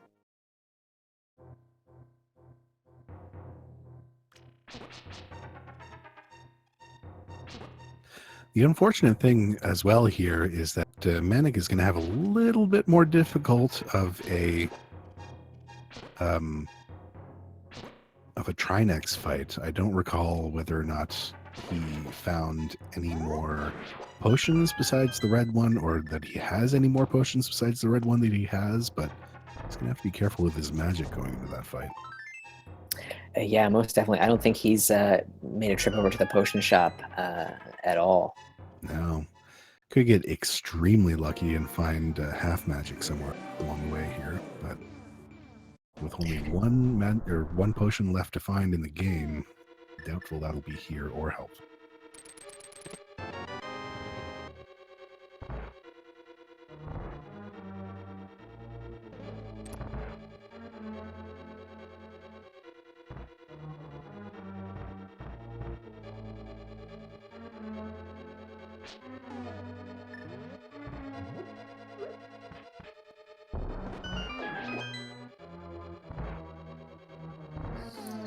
So DarkFaIz is loaded up and is on his way back down into the Vitreous fight. Shouldn't be too much longer before he's there. And Manic will be heading down towards the Laser Bridge shortly here.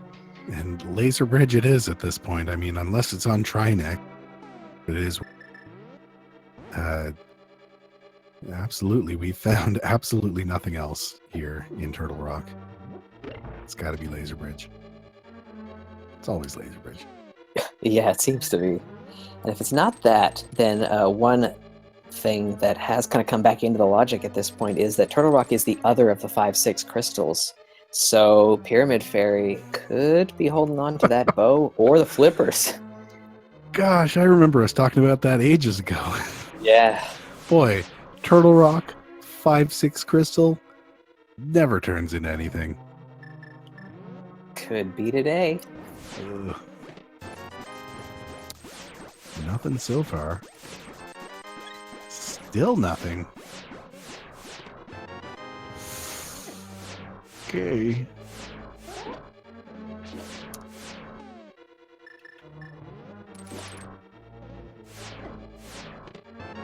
Oh, come on. Ah, all right. Last chest, Laser Bridge. Every time. Yeah, that seems about right.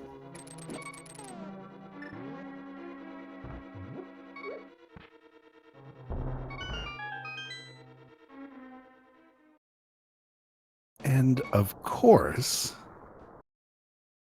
the unfortunate thing about this is that there's no reason that the bow has to be an ice palace. Yeah. We still have that, like you were talking about, the Pyramid Fairy, as well as now all of Swamp Palace. Oh, it's gonna be in Swamp Palace.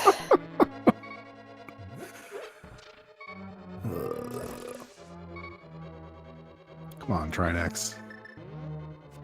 Yeah. Just give us the bow. Don't push these guys through anything more ridiculous than they've already been through.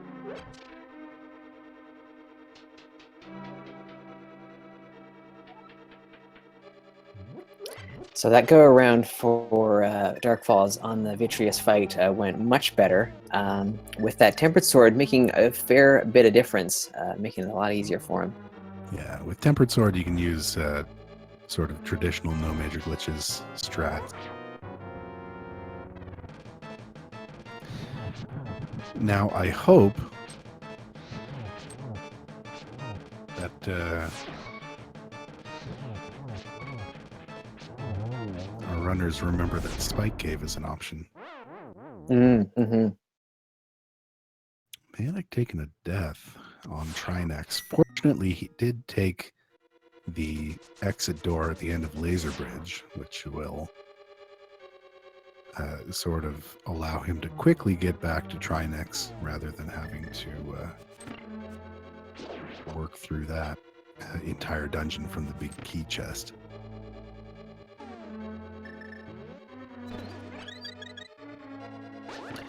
After all this, with all those bottles, the game has still not bugsnet at them, so they really can't hang on. Multiple, like there's so many fairies in this dungeon, and they just can't hang on to a single one of them.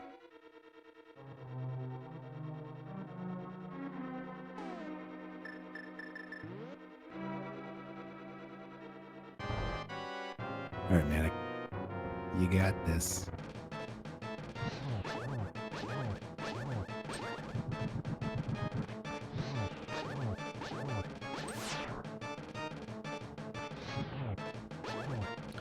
Doing this with just Master Sword hits is pretty risky, honestly. You kind of gotta, like, he's already has more than half of his magic gone, so you kind of have to line up your shots really well and make sure that they all hit. Yeah, it's a tricky fight for sure, and I think he might be in rough shape at this point. Yeah, I'm not sure this is gonna... No. Afraid not. Did you get a blue potion?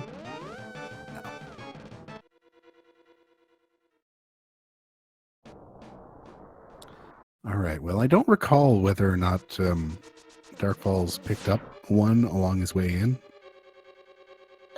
I don't think he ended up having to use the potion that he picked up when he went back to fight Vitreous, so I think he's still got at least one. Yeah, kicking around. Yeah, plus he has Tempered Sword. Tempered Sword, honestly, is a huge difference maker in this fight. It takes it from multiple shots with the Fire Rod and Ice Rod down to probably 2 each. Yeah. It's just such a much more comfortable fight. All right, well, Manic's not giving up. Here we go with round 3. Yeah, this is what you want to, like, you got to take out that hammer and hammer this thing down with that. Otherwise, and that's the other thing, is the worst aspect of the hammer is that the hammer hitbox is at its smallest hammering up. Yeah.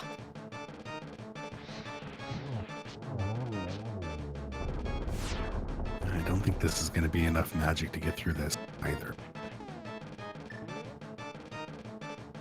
Or if it is, it's going to be very close. Or no, he gets knocked back to the spikes, unfortunately. Well, I would say at this point, your best bet, honestly, would be head out. There's a couple of things you can do here. One of them not necessary because they have powder, but the other one probably necessary at this point. The one that's not necessary because they have powder is in that cave that you mirror up to there. There are a couple of fairies you can jump down and grab if you want to refill your health. But yeah, best bet for sure. Come in here, grab a couple of blue potions. And while this is a bit of a time sink to have to head out and do this, you save your portal there, so you can jump back down to that and re-enter Turtle Rock just from the laser bridge entrance there. Yeah, he's just going to remember that don't go into the dark world. Just go all the way around to the right side, climb up to the top, and hop down.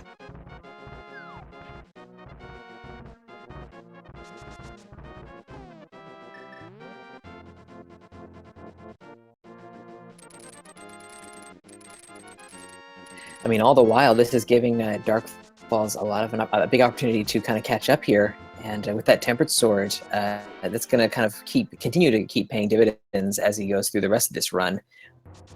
Yeah, honestly, I think by the time Manic gets back in there, DarkFaIz is going to be hot on his heels.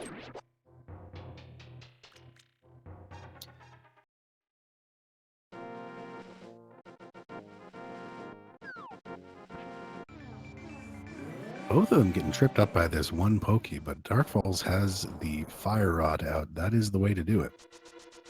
Definitely. All right, Manic fortunately remembered you can hop down there. You can take that mirror. So he is straight back into the fight.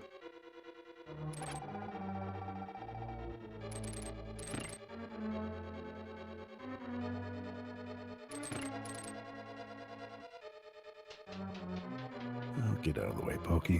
What are you doing?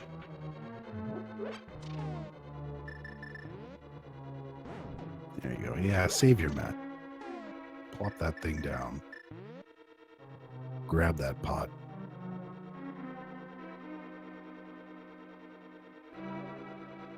All right, here we go. We've got 2 blue potions. We've got full magic. Yeah, just tank those things.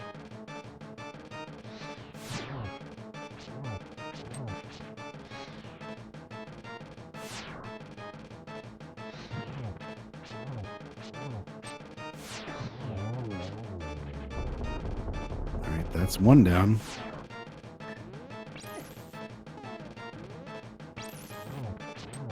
Ooh, the main head there interrupting that ice rod shot. Yeah, that is rude. Come on, bud.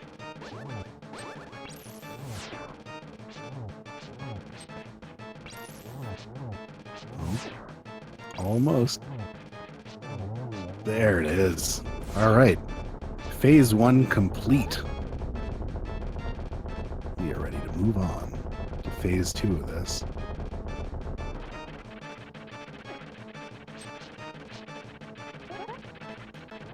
Just don't take too many of those Trinex hugs. Play it safe.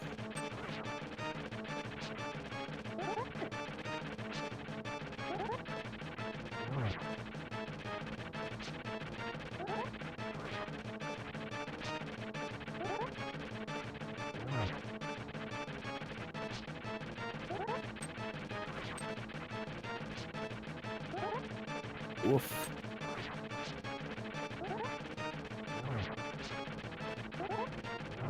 Okay. We can all breathe now. Oh, my heart. All right, we're good. And finally, our first shield of the game. That's hype.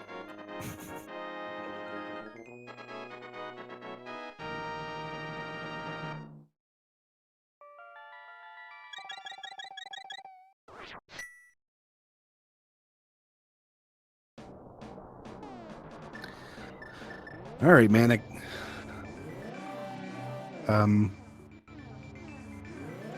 Skip out of that mirror bonk. One of the options that's available to you, potentially, and it doesn't look like he's going to take it, is to go over to Spike Cave. I guess it's probably not the best option. Probably right now you go to Ice Palace. Yeah. And we'll see. He's floating to 4. Oh, is he going to take care of... Oh, no, it looks like he is going to go to Ice Palace. Yeah.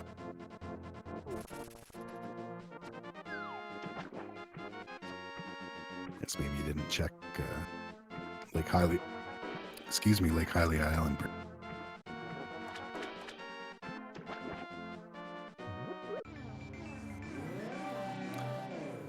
Okay, so we are looking for the bow in here, and my gosh, I just don't think it's going to be in here. Oh, no? I'm really hoping that we do find it. I'm a little worried. I'm a little worried that this seed is going to shoehorn us into Swamp Palace at some point.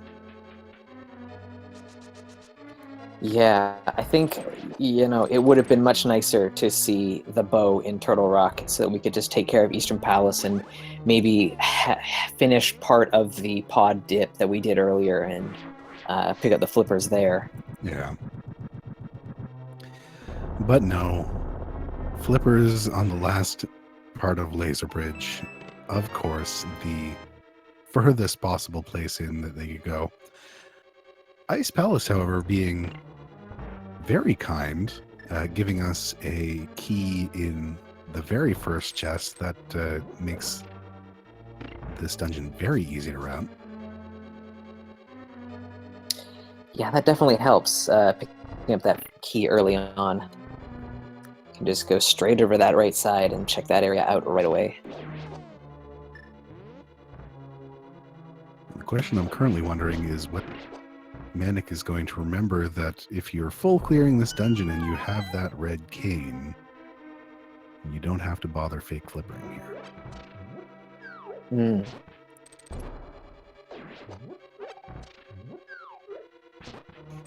Although, to be fair, if you're one item...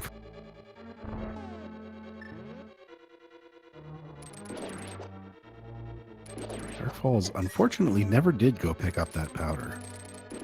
So Oh, yeah. he's going to be heading into that Trinex fight with 2 hearts. Although he does have that blue potion. Okay, well, yeah, now's the time. If ever there was a time to use this.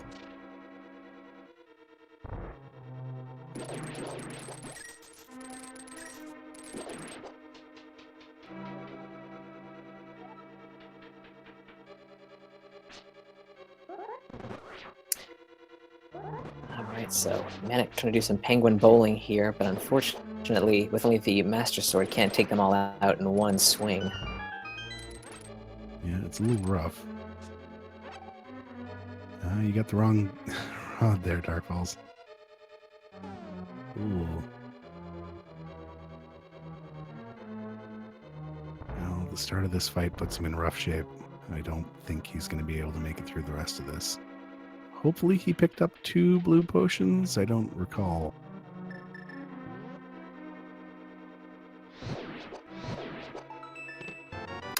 Well, we will find out if he decides to just take a death here, or... Oh, he did. Ooh, okay. All right, but this is going to be tough because that other head has basically plastered the other half of the floor here. Yeah, that is not ideal over there right now. We're close. One more tempered slash is going to do it. There we go. Okay. That neck on Trinex is ridiculous.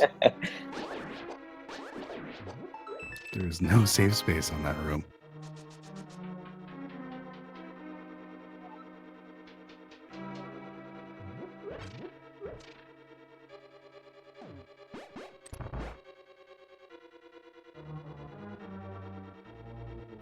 With that ice down on the floor there, it makes it a little trickier to dodge Trinex here. Yeah, half of that room is dangerous.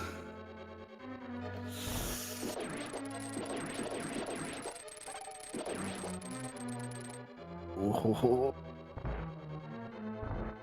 Oh.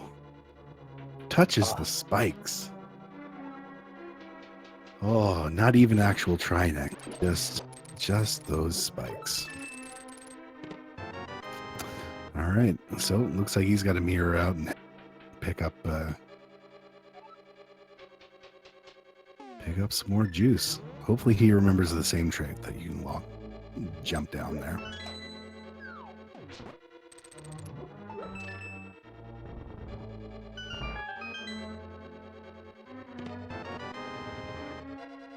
All right, we got our big key at the very least.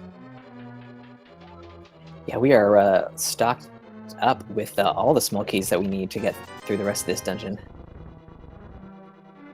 I feel like that's the first item I've seen for Ice Palace so far.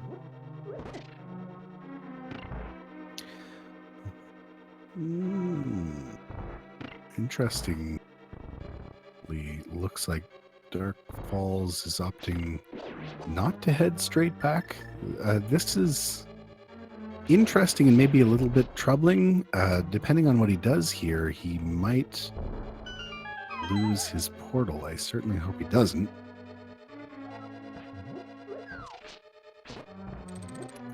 I would, yeah, hope that he chooses to head back to Turtle Rock at this point. I'm wondering if he doesn't, is he thinking that I'll just clear that one when I have all the other crystals taken care of? It would unfortunately mean a double dip. Yeah. So he is going over to grab another couple of potions. He still hasn't lost his portal, so he can still get back into the end of Turtle Rock if he chooses to do so. See where he flutes here. Back to 1. Do it.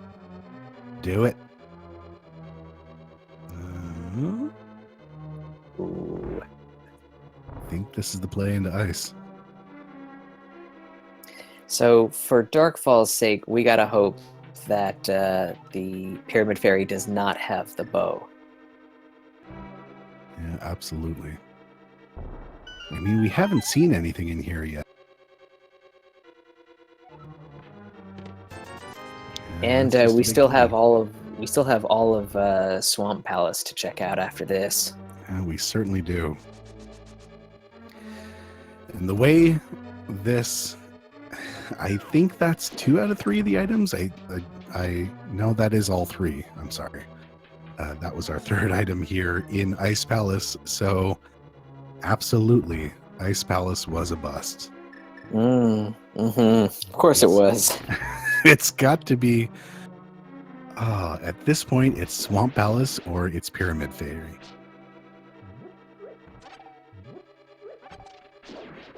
Well, the nice thing about this is they do have bombos, so this fight's not going to be quite as difficult as it would be just trying this with full magic and that fire rod.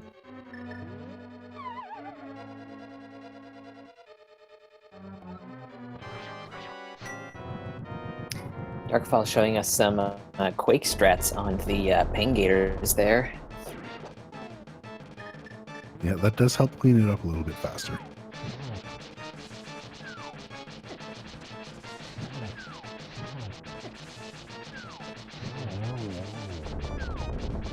This is the tough bit. I mean, the really tough bit is taking out the first one.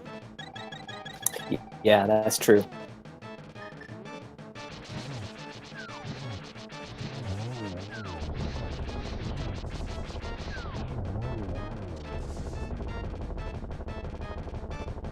He's got it. But yeah, that was all 3 items. So we are 1 crystal away from finishing this thing off. And unfortunately, to get that thing, we're going to need the bow. And odds are, at this point, it's in Swamp.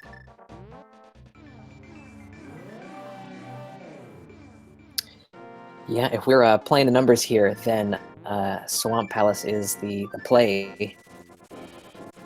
It's also just convenient, like getting out of Swamp and doing Pyramid Fairy is easier than doing it from any other dungeon because you're right there. Yeah.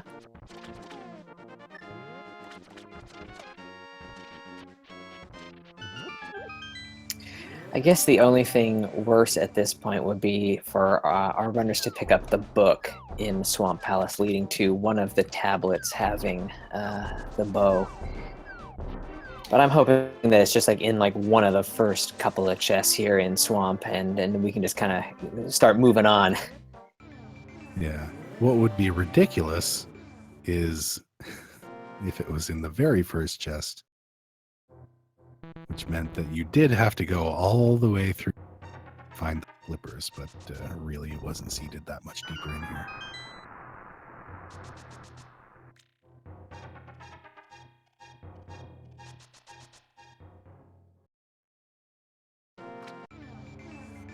Dark Falls is making his way through Ice Palace. he wound up doing the bomb jump, which means he's going to have a little bit weirder of a time navigating through here. Although Manic did wind up doing some, I would say, rather interesting routing strats where he left from the vanilla big key chest and sort of rerouted through the first portion of Ice Palace, which you don't see quite a bit.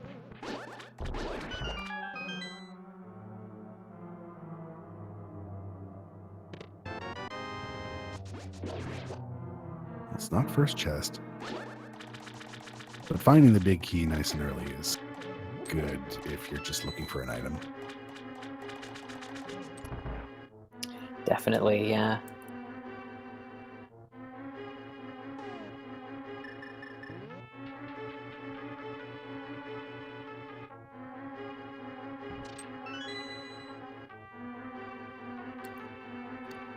I mean,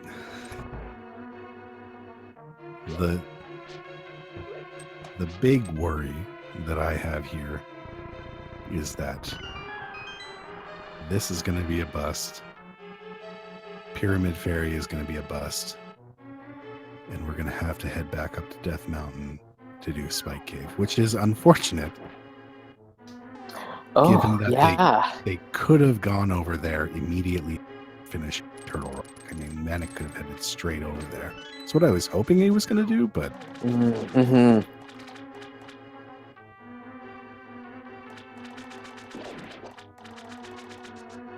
I guess this late in the seed, like what you're seeing, you get another item that is progression. Your first thought is to like head towards those dungeons that you can now clear. Oh, that's cheeky. There's one arrow that we're going to be able to slot into the bow if and when we get it.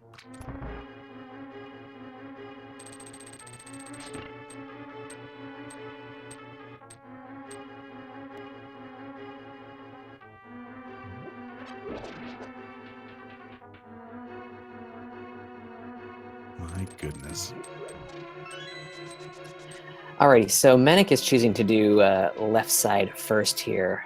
This is kind of, when it comes to how to route through Swamp Palace here, it's kind of a 50-50. I find runners will sometimes just do the back first, go all the way to Argus, and then if that turns out to be nothing, then come back into the dungeon and do left side.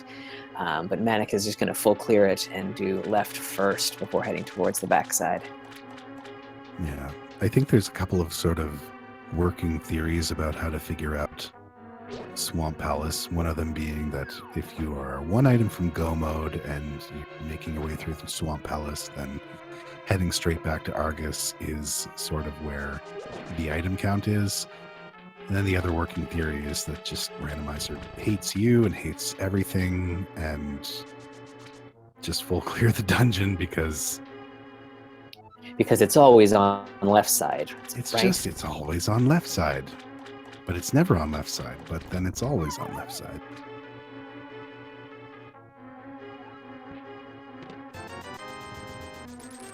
Okay. Well, that's 3 so far out of Swamp Palace. Lord in heaven. All right, off go.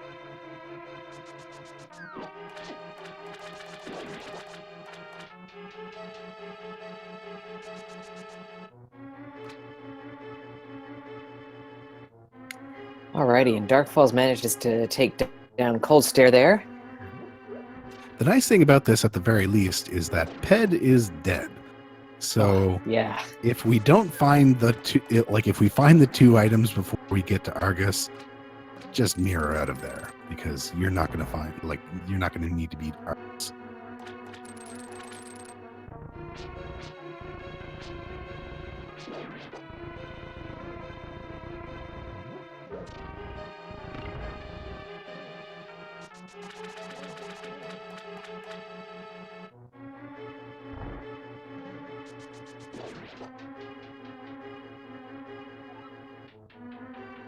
Tell me what we got here.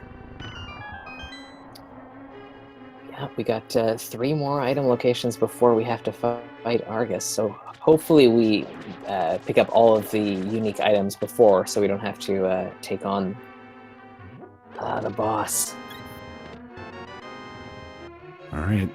One more chance before we have to head all the way back to Argus, which, unfortunately, given that Manic never did pick up that 3rd sword upgrade, is going to be a more difficult fight than it would be for DarkFaIz.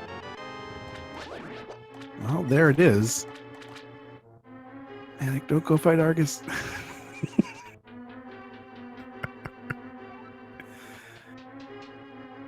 He has nothing for you.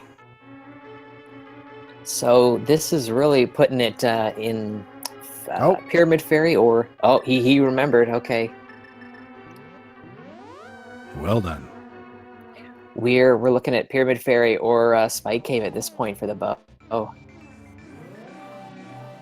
I would not mirror out there. Like, Pyramid Fairy is pretty much immediately accessible to you from where you are. Or that is true. He still hasn't done Peg Cave. So we were saying he's not going to find his 3rd sword upgrade, but... Oh, wait, where are you going?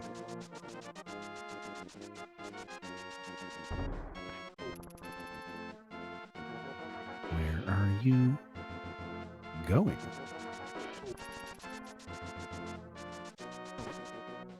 Yeah, go back. Get to the Dark World. Get your tempered sword.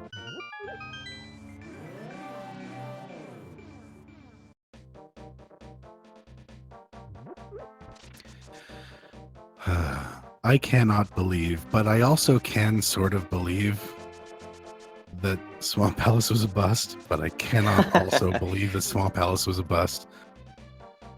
But I can sort of believe that Swamp Palace is a bust.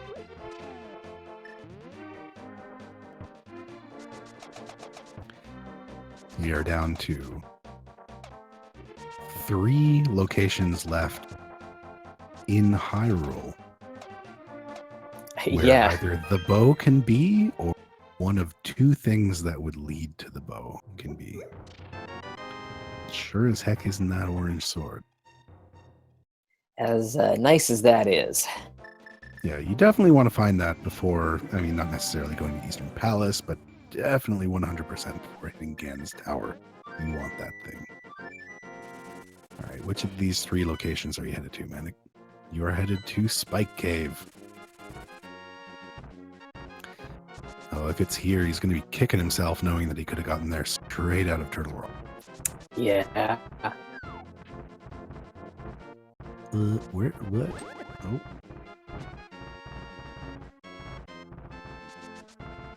There we go. Back on track.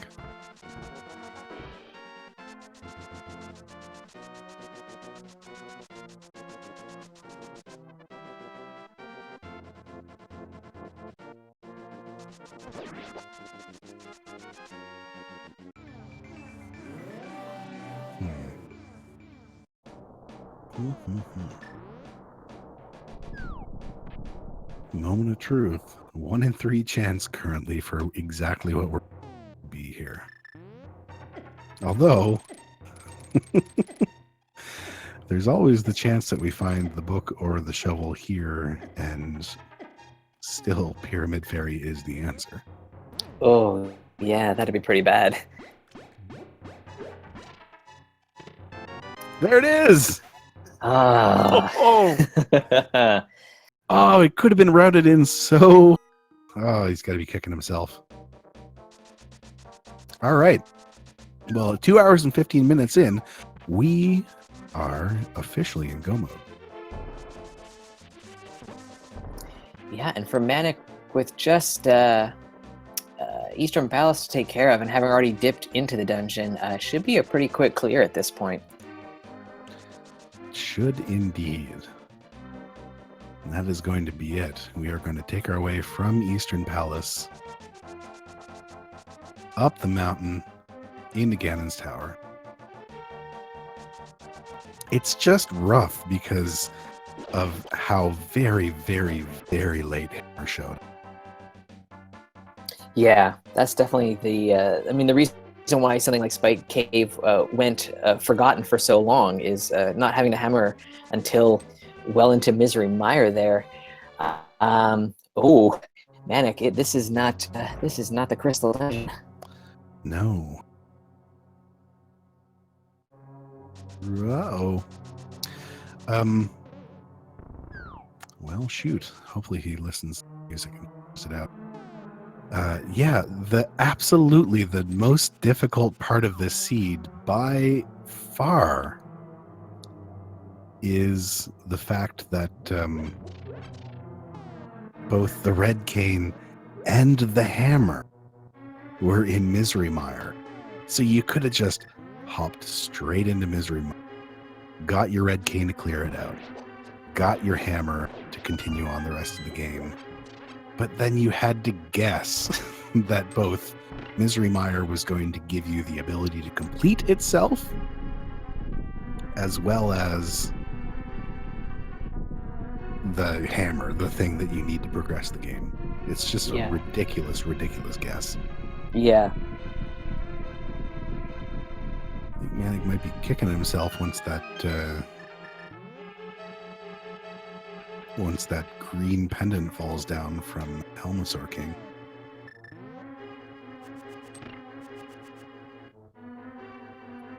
Oh, and he's also short a key here. Where'd that key go? Oh, that's right. He hasn't done the bow locked side yet.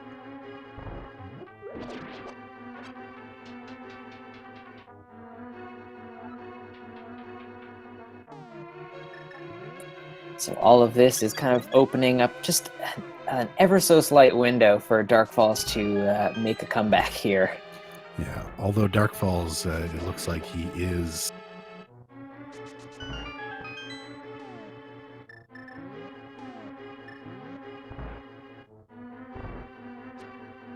He is going to clear out left side. I mean, you kind of have to when you know that there's two items over there.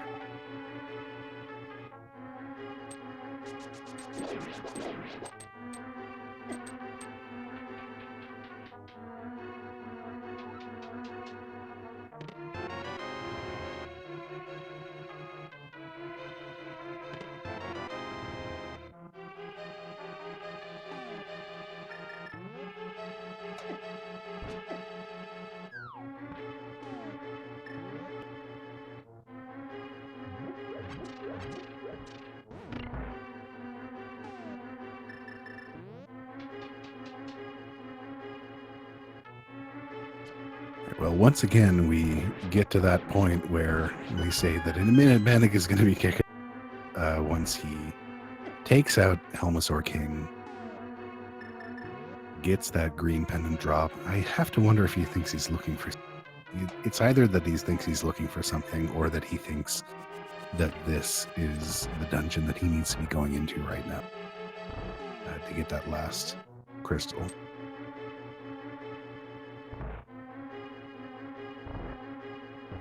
Yeah, it seems like this has been a run where there have been several points where you'd be kicking yourself. So this is just another moment to add to the highlight reel here. Yeah, I mean, absolutely the big one. Well, I guess there's a couple of big ones. The big one in my mind is that Misery Mire shenanigans. Oh yeah, absolutely. And I mean, it's one of those. Oh, okay, that works. Interesting. Some old-fashioned NMG strat. Oh, he missed one of the throws. Yeah, technically it's faster to do it with bombs. It's just difficult to get it done consistently. It only takes 4 bombs to do it. You can definitely get in 4 bombs faster than you can do 17 hits. All right, Manic, what are you thinking? You just saw that green pendant fall.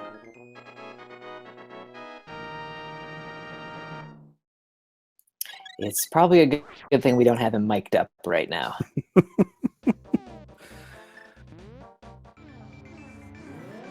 Yep.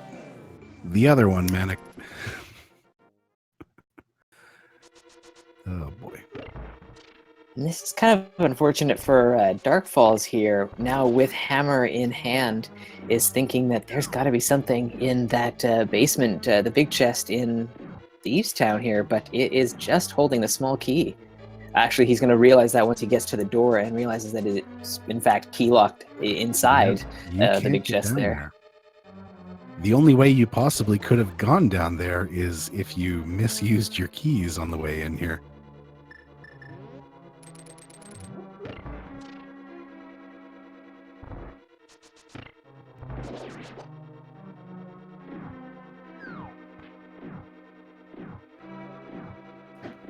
All right, Manic. He's got this under control. One more crystal to get. It's in the back here of Eastern Palace. He's already done this entire thing.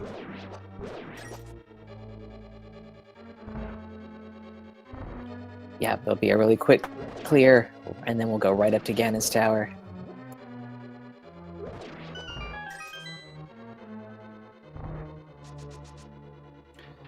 Yeah, here comes the realization. I can't get in there. There is a small key in there.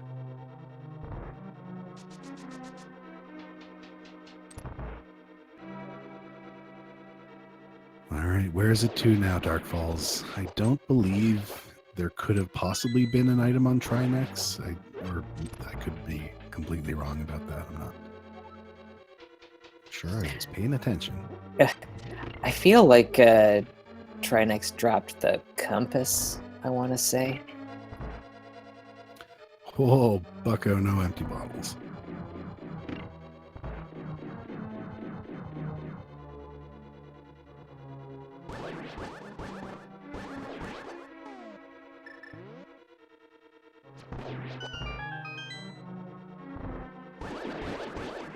So this would be really great if DarkFaIz chooses to take a look in the Spike Cave before heading back over to Turtle Rock, but looks like he might be just heading straight over to Turtle Rock at this point.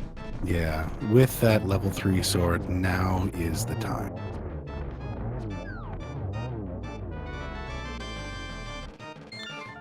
Okay, so ManicAscendant has picked up his 7th crystal. And that means that it's time to play a little game. Oh boy, how exciting. There are 22 possible chests. We should probably start the game. I forget what the command is. I'm sorry. Someone else might type it in chat for us. Oh, there it is. Okay.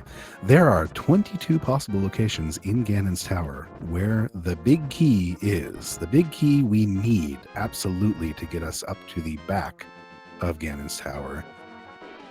Get your guesses in chat where you think it's going to be.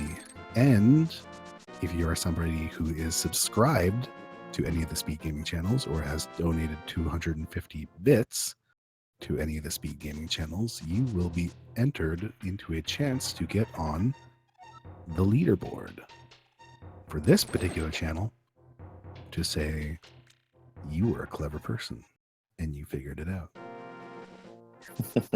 I mean, it's random, so you got a 1 in 22 chance of winning. Thank you, Rumble Mock, for subscribing with Twitch Prime. I believe you're in here in time. We haven't stopped the bot yet, so you are in time to get your guess in. Where are you thinking that we see the big key for thousands? I think after all the ridiculousness of the seed, I'm just going to go with a 1. And then the seed's just that would be suckers. That would be pretty nice, I think, for our runners after this seed here. I find I'm going to go with a guess for one of the chests in the rando room. So if we follow our normal 2 right side, then over to the left, I'm thinking like chest 11.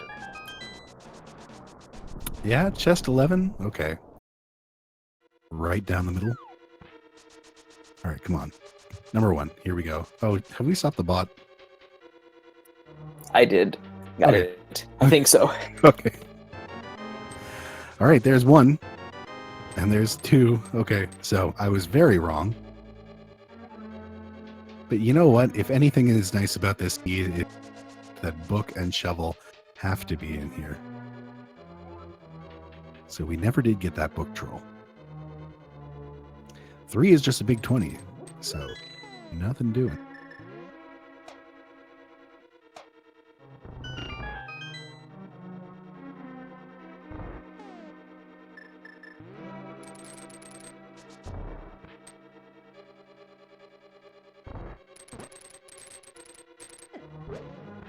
Alright, everybody's favorite red Stelphos room. 4 and 5 are both small keys. We get our fairy stun prize. 6 is our riot shield. 2 shields hanging out.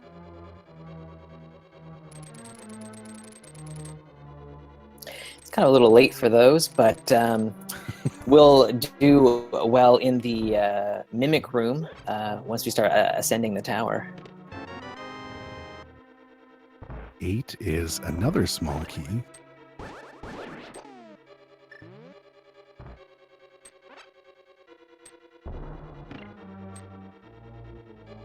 So yeah, if we don't find it in number 9, which is guess of 11, would put us straight into the random room. I'm banking on it, baby. We're in one of those situations.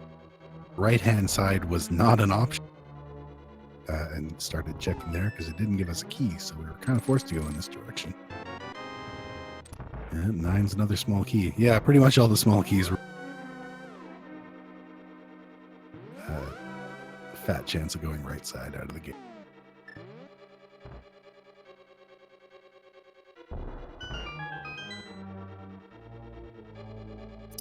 Alrighty, into the rando room here. What do we got?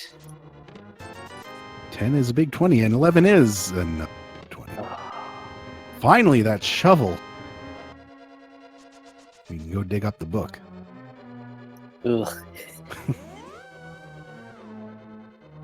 Alrighty, so we're going to head down to Bob's chest, and then Ice Armos, I guess. We'll see what's down that way. Which is lovely, now that we have that bow and silver arrows. DarkFaIz, by the way, heading into round 2 here with Trinex. But he's taken out the first phase, and he's got plenty of magic, plus he's got that tempered sword. I think he's going to do just fine here. Yeah, he already has both hits down.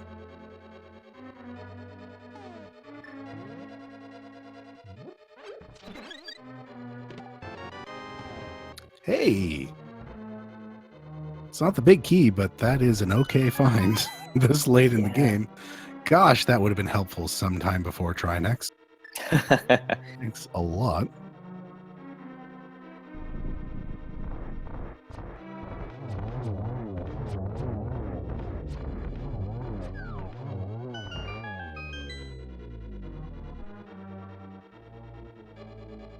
All right, get in there. Those ice physics, I tell you. 14, 15, 16. No, that was 17. I'm sorry. Is it going to be tile room? Well, we're down to 5 left. So that was 17. So we've got 18. Might be tile room, or 18, 19, 20, 21 would be coming in from the far right-hand side. Meanwhile, DarkFaIz is checking out Spike Cave here, which he will be very glad to finally be picking up that bow. Yeah, this was exactly the play before. You finish up Turtle Rock, you have one thing left on Deathmatch you can check. Go check it out. Manic using those neat strats where you put on the cape, grab the wall, and pull that thing. And while that's happening, you don't get grabbed, you don't get hurt by the bunny beam, and you don't lose any magic at all. Also, yeah, definitely should mention taking the tile room gamble first, which I think is interesting. Yeah. You know, you're at 2 hours and 30 minutes in. You got to be thinking, where's my opponent? Is he almost here? Almost bunnies the bean. Do not get picked up by the hand. Nope. Not in here. I didn't realize that the bunny's bunny sprite is just bunny. Yeah. It would have been funny if it was Link, but Yeah.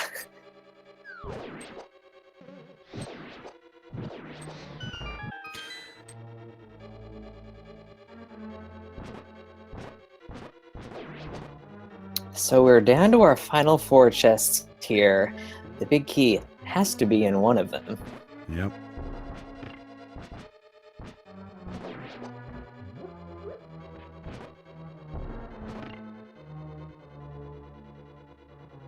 As a matter of fact, we're really not down into that many locations. Oh, there it is. Big key chest. You gonna mirror straight out? Not gonna look for... I mean, one of those could have butter sword. You never know. My rule with Ganon's Tower is that if you don't find a key right hand starting out, then the big key is almost definitely on the right hand side. Find yourself a key and then come back. Of course, it never works, but yeah. So with 20 being the correct answer, the closest guess from a sub supporter was 22 from Kinungten. Congratulations, you're now up on the leaderboard. Somewhere on there.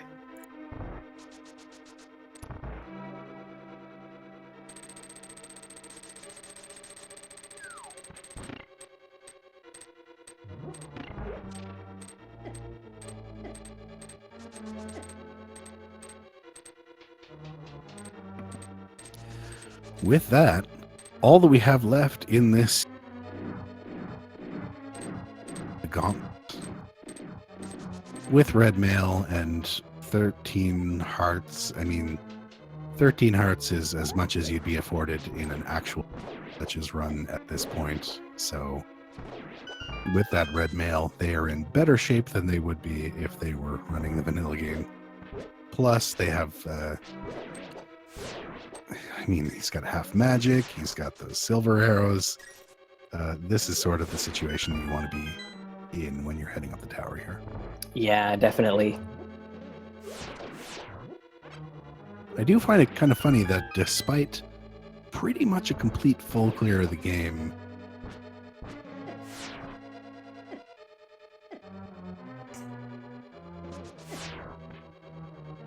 Yeah, it really feels like we cleared the board here, yet somehow we are a little bit shy on the heart total.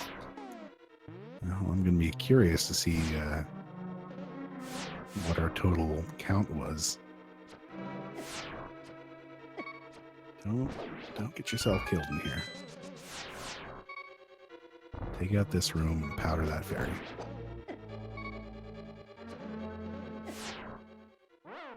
Oh.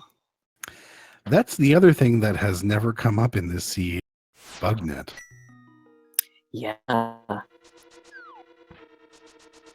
mean, honestly, I would have checked one of those last 2 chests just to see if Bugnet showed up. Yeah, really. DarkFaIz is making his way up Ganon's Tower.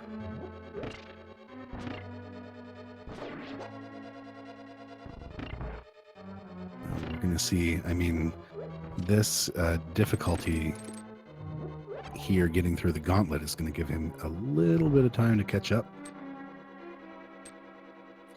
Yeah, he's going to have to go for some Dark Magician routing through Ganon's Tower basement there to make up the time. If he heads over to the Stalfos room and then immediately heads to the right side, he'll be rewarded with a big key sooner rather than later. But other than that, we're probably going to see a very similar kind of full clear of the basement area. Yeah, you'd very much have to. It'd be such a huge gamble. And I feel like it winds up being the right gamble really often, but it does wind up being a gamble that when you don't get any keys on that right-hand side, it almost feels like the right play to do the Dark Magician route. You know, get those 4 items in the Stalfos room, and then just head on through over to right side, do everything full clear right side, see what you get. Manic might, yeah, he's taken the safety down here. There are 2 fairies in here. Yeah, I don't blame him on this one. After what happened last time through the gauntlet, you don't want to be wasting any more time. So, yeah, full life is definitely worthwhile.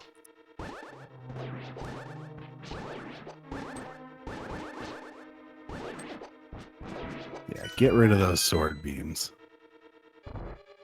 You don't want to be taking down those reds. I forget what their names are. They have some really stupid name like Jerkin. The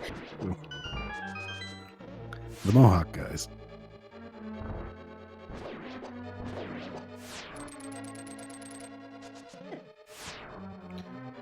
Ooh, that's a risky one pixel movement in between the spikes there.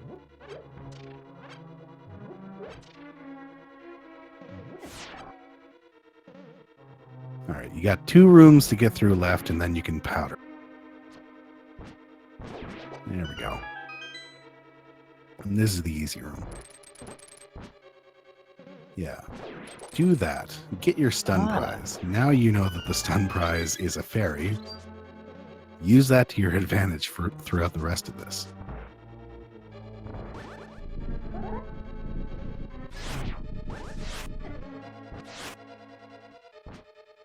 So it looks like Dark Falls is intending to go full left side here, which will cost him a little bit more time. Yeah, I mean, it is absolutely 100% a correct play. It's just... Oh, yeah. Sometimes this game is stupid.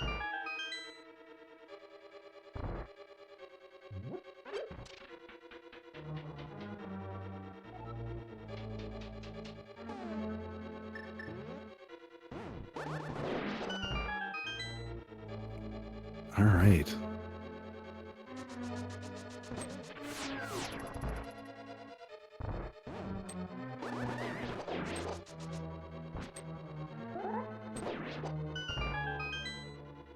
Both Wizrobe rooms are down. This is my least favorite room, just because I feel like you can get thrown off the cliff due to RNG, and there's not a whole lot you can do about it. Yeah, it's frustrating that way.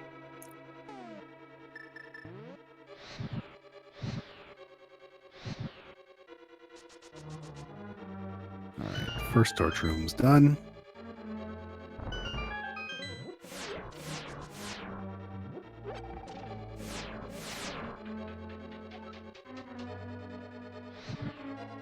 Second torch room is done, and he's got 2 keys, so we don't even have to worry about killing any of those little Helmasaurs.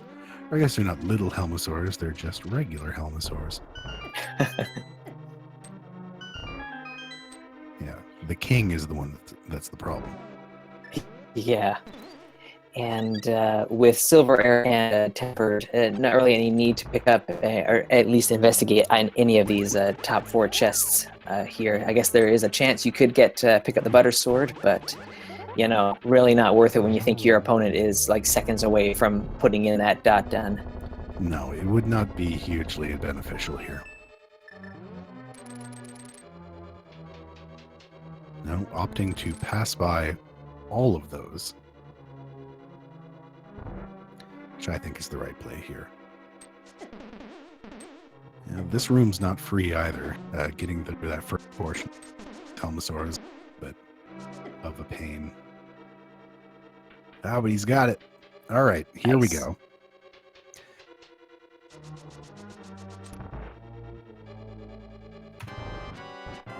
All right, Aga.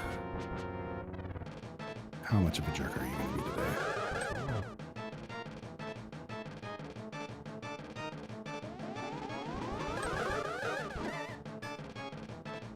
Well, a little bit of a jerk, since we've already got blue balls out of him. Oh, 2 blue balls? This is kind of echoing the first Aga fight where he sent 5 blue balls. Come on, dude.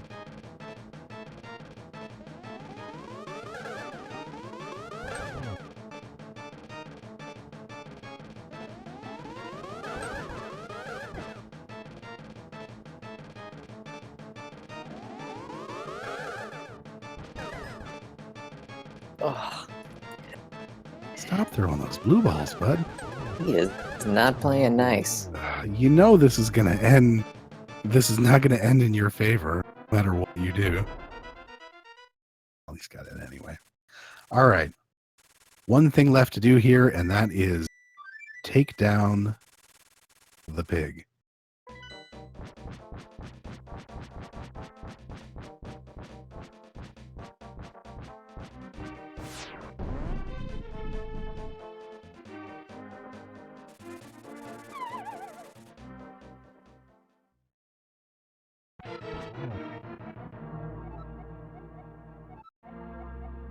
How do I like you now, Ganon? That's a tough question, bud.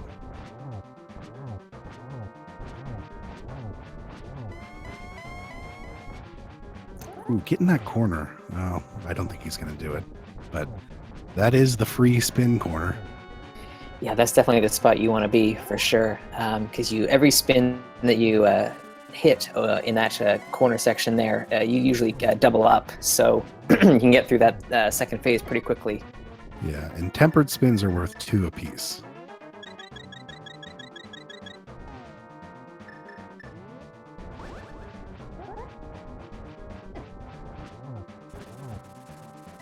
So tempered spins are absolutely the way to do this. I would say, I mean, you got half magic, you've got silvers. Put that cape on. Yeah. Oh, he might be doing it.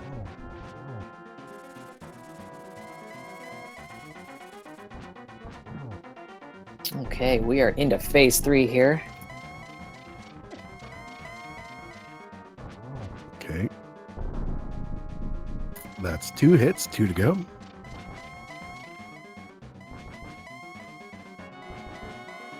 Give him a little bit of teleporting trouble. That's 3 hits.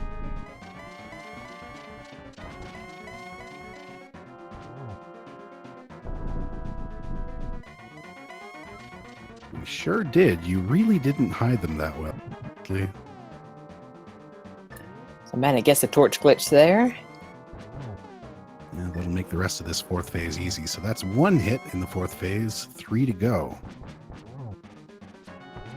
There's 2. He's going to have to relight that torch, but he's going to be down on the bottom. Should be able to get 2 hits from the side. And the pig is down.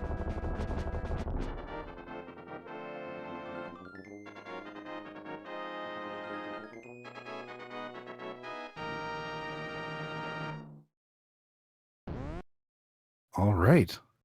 And that is it. ManicAscendant finishes this seed with an official time of 2 hours, 43 minutes, and 47 seconds. Get your GGs into the chat.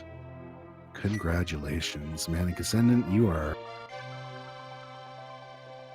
up to 1 and 3.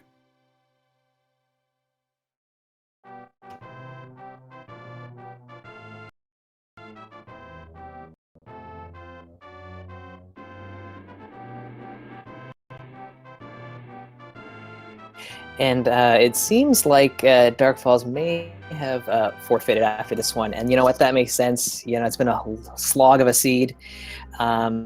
So let's see if he's already here. So let's see if we can bring him in real quick. And we'll try and get our winner, ManicAscendant, in as well. Well, we're mentioning there's another race that's supposed to be starting right about now. So we may not be able to do that. I don't know whether or not we'll be able to. I guess we'll have to ask the admins here. And And we are joined by Darkfalls, seeing as we still have just a little bit of time left. Darkfalls, GG's, man, that was a rough seed, huh? Yeah, too many stupid deaths, not gonna find the stupid bow. Ugh, yeah. And I mean, you know, you weren't, your opponent had that bow. To have it be in Spike Cave was just like the worst possible thing. I mean, with Hammer coming so late in Misery Mire there, you're not thinking about going to Spike Cave at that time. But yeah. Yeah, just not the best at routing either, and Meyer killed me too. Yeah, a couple of deaths to in the dungeon, and then one more to Vitreous there. Yeah, just kind of icing on the cake there for a kind of a rough go of it. Yeah, as we were talking before the match, Meyer's always my downfall. I absolutely hate Meyer. Ugh, yeah, no doubt. I can't stay too long because, as I said before, I am currently bootlegging off a library's Wi-Fi because I had no other way to play. I've been staying on a bench playing, so I got to run. I will say thank you to you guys for commentating and tracking. Thank you for everything. Thank you, Speed Gaming. Bye. Alrighty, see ya. All right, I think that's going to have to be it from us because we are about to switch over immediately.